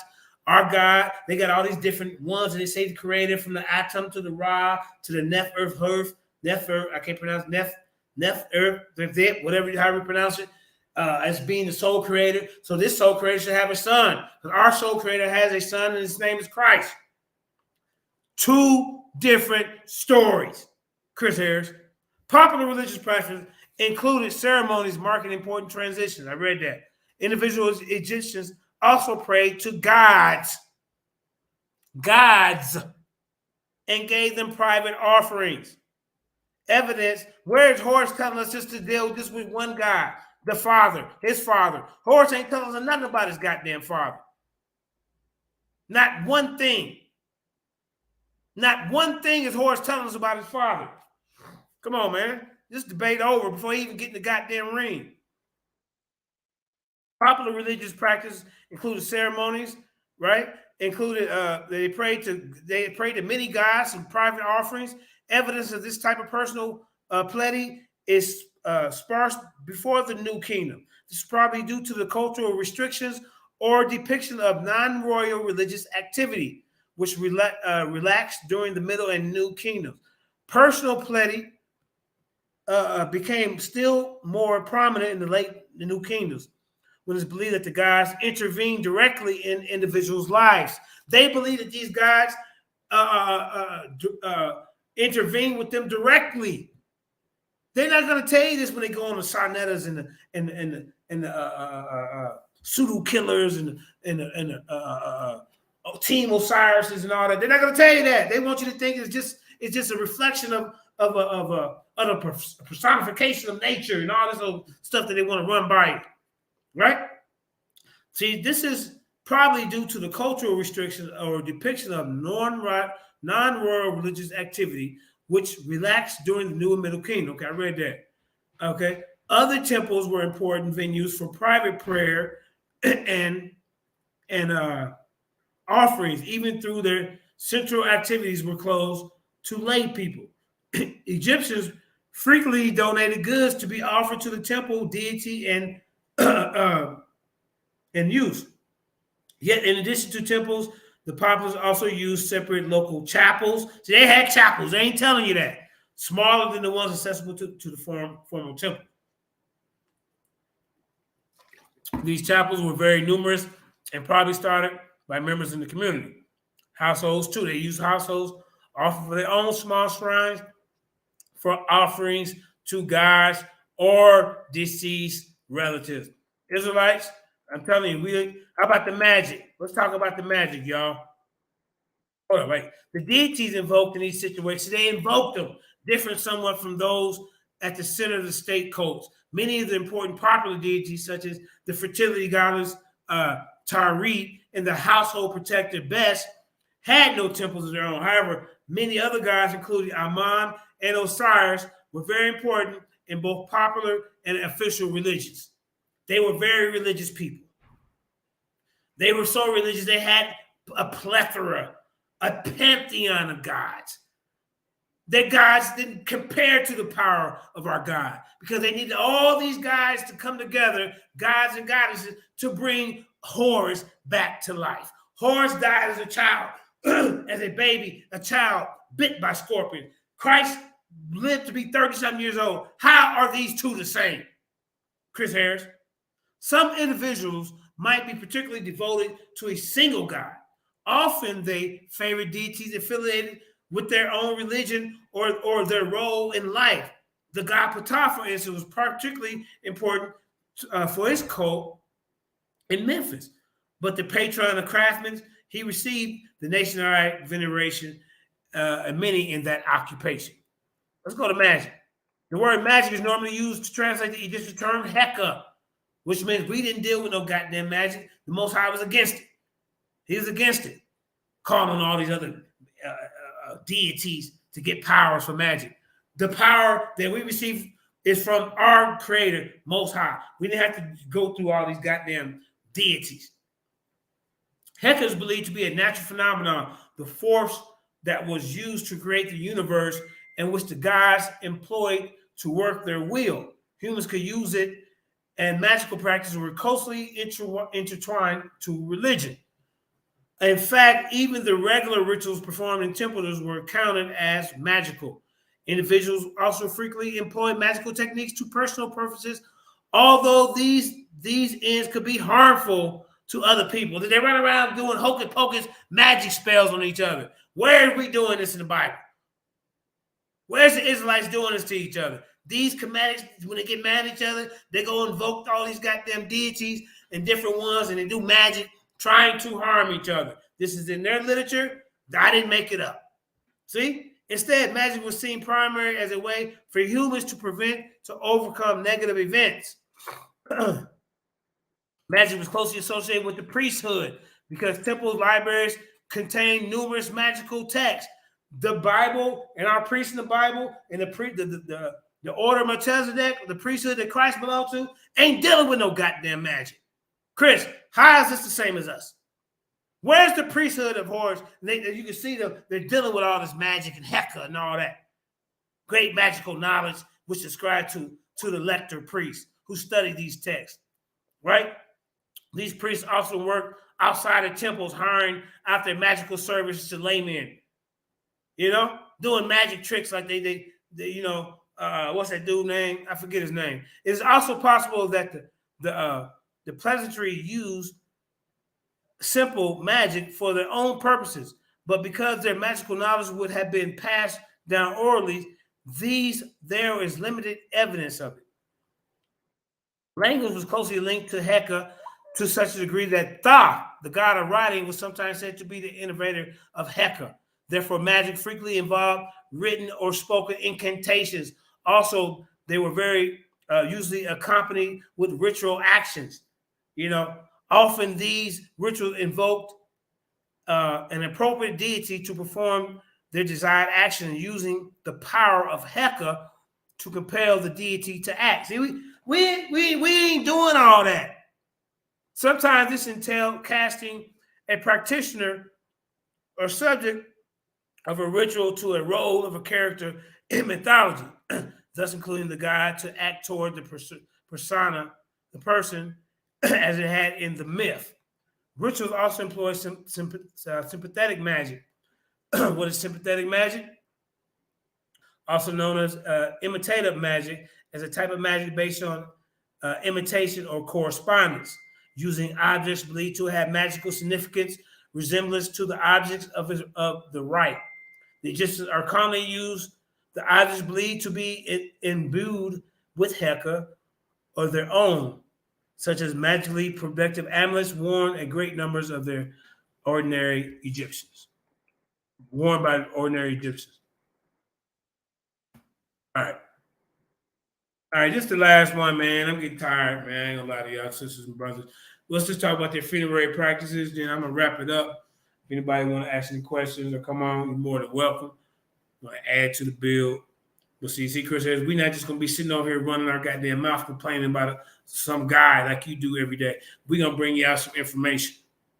We're not just going by the he say, she say, and the regurgitated information that you've been doing since you've been in the community.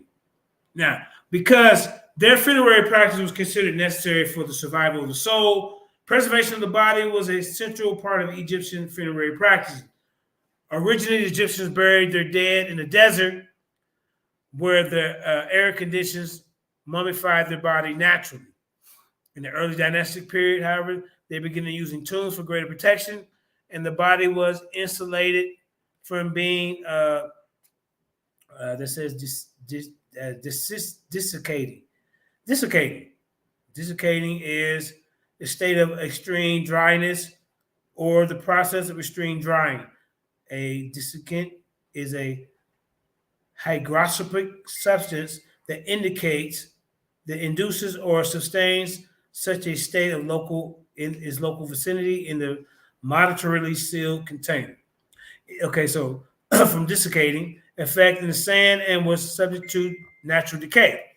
Thus, the Egyptians developed this elaborate embalming practices, right? In which the corpse was artificially desiccated and wrapped to be placed in his coffin. The quality of the process varied according to the cost. However, and those who could not afford it were still buried in the desert grave. See, most of you niggas have been buried in the grave, the desert. Once the mummification process was complete, the mummy was carried from the deceased person's house to his tomb in a funeral procession that included his relatives and friends, along with a variety of priests. Before the burial, these priests performed several rituals, including the opening of the mouth ceremony. See, we don't deal with no opening of the mouth ceremony. And what is the opening of the mouth ceremony? It is an ancient Egyptian ritual described in funerary texts, which you probably can find in here. Funerary texts, such as the pyramid text, it involved the symbolic opening of the mouth or the dead. Something had to do with their car and their bar, something like that. I think they bar.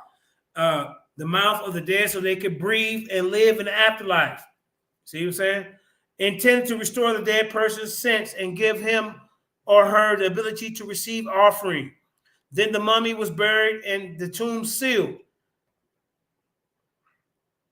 Taylor 2001, page 187 through 93. 193. Afterwards, relatives or high priests gave food offerings to the deceased in a nearby chapel at regular intervals. Over time, families inadvertently neglected offerings to long dead relatives, so most mortuary cults only lasted like 1 or 2 generations. However, while the cult lasted, the living sometimes wrote letters and asked deceased relatives for help. See, we ain't doing that. We ain't asking no deceased relative for nothing. The dead, in our book, it says the dead don't know what the living doing, and the living don't know what the dead doing. Point blank, simple. Chris Harris. However, the cult lasted. The living sometimes wrote letters and asked for deceased relatives for help. The hell they gonna do? In the belief that the dead could affect the world of the living as the gods did. As the gods did. Not only did they think that the gods affected the living, but also the deceased relatives. See? They ain't gonna tell you about that. The first Egyptian tombs were mastabas, rectangular brick substances where kings and nobles were entombed. Each of them contained a subterranean burial chamber and a separate above-ground chapel for mortuary rituals. In the own kingdom, the mastaba developed into the pyramid, which symbolized the primordial mound of Egyptian myth. Pyramids were reserved for royalty and were accompanied by large mortuary temples sitting at the base. Middle Kingdom pharaohs continued to build pyramids, but the popularity of mastabas waned increasingly. Commoners were sufficient means were buried in rock-cut tombs with separate mortuary chapels nearby, an approach which was less vulnerable to tomb robbery. By the beginning of the New Kingdom, each of the pharaohs were buried in such tombs and were continued to use until the decline of the religion itself. Tombs could contain a great variety of items, including statues of the deceased, to serve as substitutes for their body in case it was damaged, because it was believed that the deceased could have to do work in the afterlife, just as in life. Burials also included small models of humans to do the work for the deceased. They're called sabates. Human sacrifices. Here we go. Human sacrifices found in the early royal tombs probably meant to serve the pharaoh in the afterlife, which are retainer sacrifices, which I've been bringing out for like 4 or 5 years, which now they're finally trying to come to grips with and say, yes, it did happen, but it didn't happen forever. We know this. We never said that. But at least they're coming to grips and admitting that it did happen, right? Now, the tombs of wealthier individuals could also contain furniture, clothing, and other everyday objects in the afterlife, along with amulets, items intended to provide magical protection against the hazards of the spirit world. Further protection was provided by funerary texts, including the burial of the tomb walls also bore artwork such as images of deceased eating foods that were believed to allow him to have magically received substance, and even at the mortuary offering had ceased. All right. I keep saying I'm going to stop, but I keep bringing up more. Let me just read this one more, and then I promise. That's it. Pre-dynastic and early dynastic periods, the beginning of the Egyptian religion extended into prehistory. Through evidence them comes only from the sparse of ambiguous archaeological records. Careful burials during the pre-dynastic period implied that the people of the time believed that in some form or afterlife. At the same time, animals were ritually buried, a practice which would reflect the development of zoomorphic deities like those found in the later religions. The evidence is less clear for gods in human form, and this type of deity may have emerged more slowly than those animal shaped. Each region of Egypt originally had its own patron deity. See, the Israelites, we have our own. They got all these different ones. See? But it was likely that as these common communities conquered or absorbed each other, the god of the defeated area was either incorporated into other gods' mythology or entirely submerged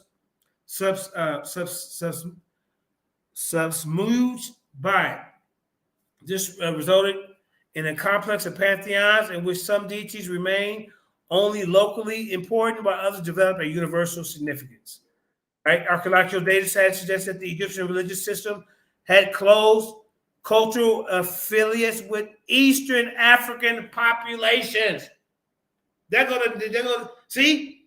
Archaeological data has suggested that the Egyptian religious system had close cultural affinities with East African population and arose from African substrain rather than deriving from the Mesopotamian and Mediterranean regions, meaning all of this came from the east. A lot of this came from the east.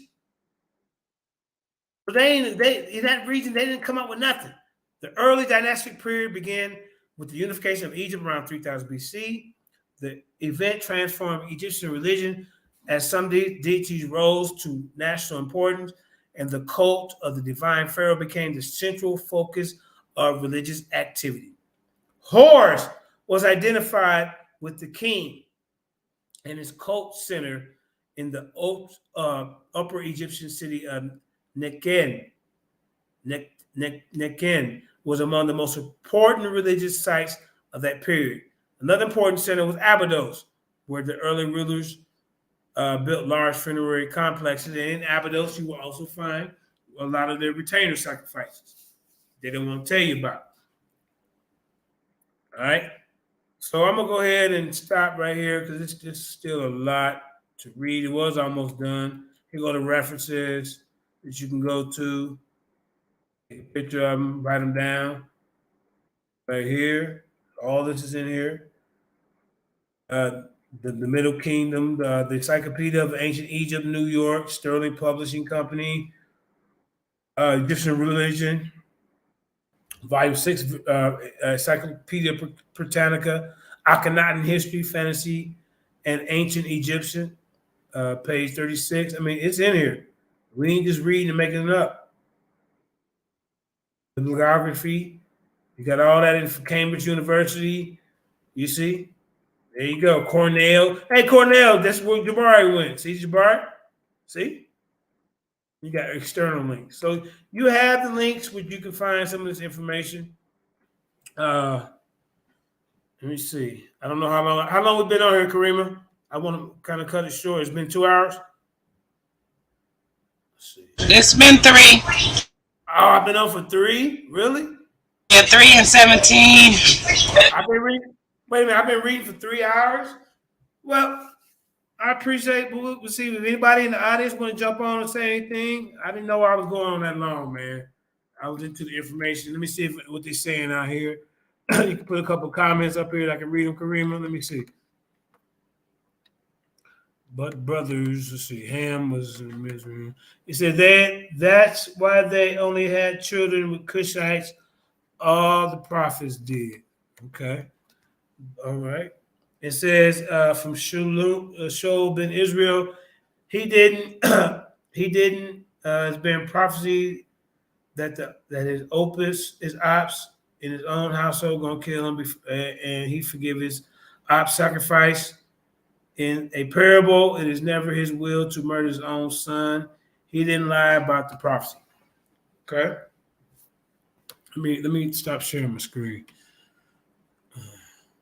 But brothers did kill brothers. I can recall a father of the pantheon killing his son. I've been on for 3 hours. Hey, there, y'all hit that like, share, subscribe. And, you know, JJ been on here for teaching for 3 hours. Hey, hit my cash app up. You know, $1, $2, $3, $4, $5. You know, they all add up. Anything is helpful for us. We're trying to really get this platform to be on a bigger platform. We do have plans for that. You know, so I mean, we do need different equipment and things of that nature. So, you know, help out the Lions Den. Hit a donation in the cash app. It's Sister Karima or JJ's. What we do, me and Karima, we split it up between us. So you can hit Karima or you can hit JJ's cash app. You know, this is like a job. You know what I'm saying? It is a job. But let me. I do have one more thing that I had on the itinerary. You know, but let me pull that up and then Karima, we can get up out of here. I didn't know I was on here that long. Somebody else got it. I think somebody else is getting ready to do a show. What time is it? 2, 3, in about 45 minutes, right? Okay, so JJ asked who God was murdered. I'm pretty sure Jesus was murdered.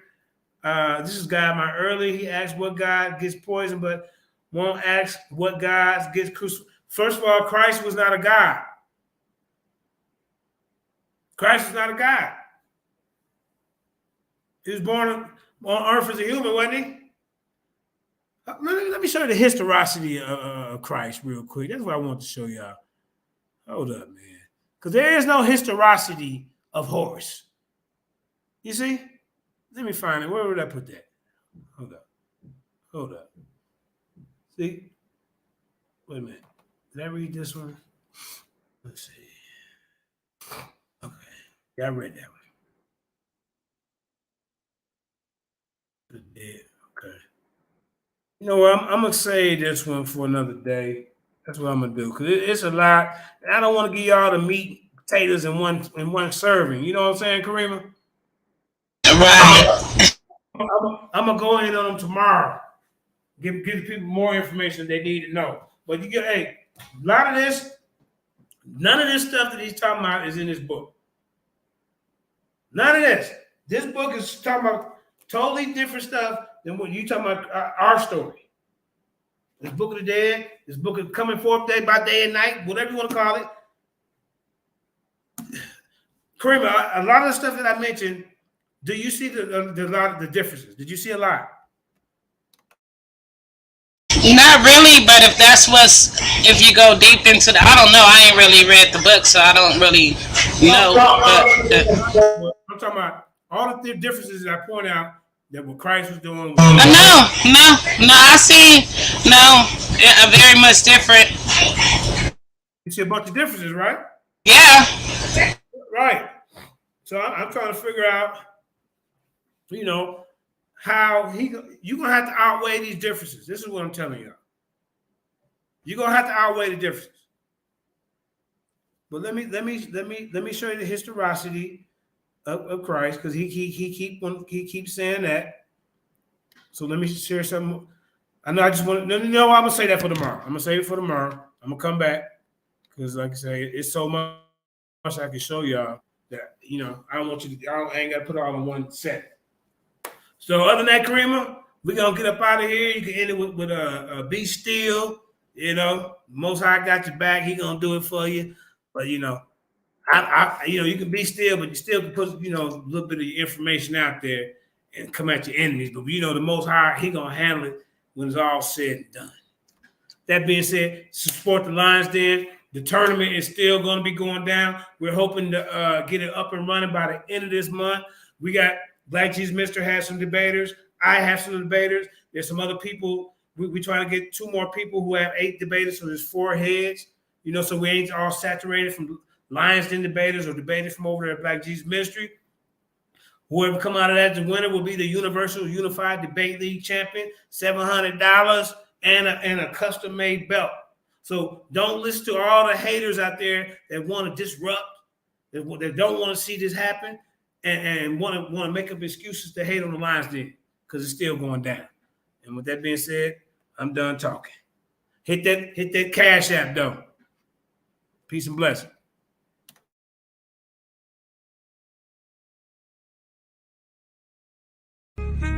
I'll praise you, Most High.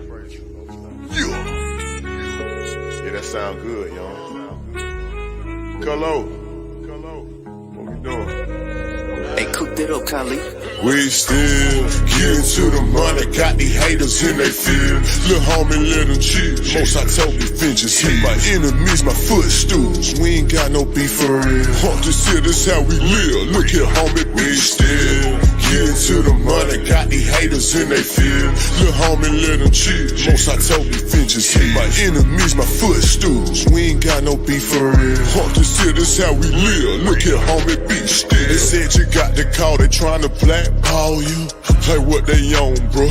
You can't blackball a boss. The whole world, they hate this right here. The way you hate your neighbor, might as well pull the trigger on yourself. We get excited by the smoke. Every day we casting flesh. Save my treasure stored in heaven, we gon' blow the rest. They disrespected and we check. Debate that causing kept it still. They asking others about my business, but I ain't got no instant miss. See, I still deal with ox direct. Cause your person don't mean you respect. Your outlet don't get no credit if the ox ain't in it. Money answer all things and you got all these questions. playing Vic. Look, I employ slavery. I'll give you broke your head. Yeah, them crews in the hood, Jews in the hood. I caught them clues, now I'm good. I broke it down, he understood my all to you. Filtered through, you found a few, I'm good. We what we sold, this here exclusive. They like, hey, folk, look what you doing. We still getting to the money, got these haters in they field. Little homie, let them chill. Most I told me, finches hit my enemies, my footstools. We ain't got no beef for real. Just here, this how we live. Look here, homie, we still getting to the money, got these haters in they field. Little homie, let them chill. Most I told me, finches hit my enemies, my footstools. We ain't got no beef for real. Just here, this how we live. Look here, homie, be still. Most I told me, be still, give a room to work. Know my movie work. If faith ain't good, don't put the work in. In the spirit flexing, that my day job. Getting the mode out my own, I don't know what they are. Before I got the blueprint, and I'm too legit to quit. Let it spark in the dark, be a light, got it lit. Trying to map my movement, got my haters pondering. The odds set the question there, they wanna know if you still lit. It hit different, you authentic, a lot of odds pretending. We do it for the Lord, got my own motion, who are you to judge? Put most high first, none above. Take in the spirit, we locked in, they'll come against your plot. You know Judas said, yeah, we spit them scripts, they barely now. Came on slave ships, then you not black. You know they tell you every Isaiah 30:20, yeah, we bad. You see what happened when they tried to rail the train up off the track. False witness, hypocrite. We throw shots back, now they feel heat. Must go get it. We still getting to the money, got these haters in they field. Little homie, let them chill. Most I told me, finches hit my enemies, my footstools. We ain't got no beef for real. Just here, this how we live. Look here, homie, we still getting to the money, got these haters in they field. Little homie, let them chill. Most I told me, finches hit my enemies, my footstools. We ain't got no beef for real. Just here, this how we live. Look here, homie, be still. Yeah.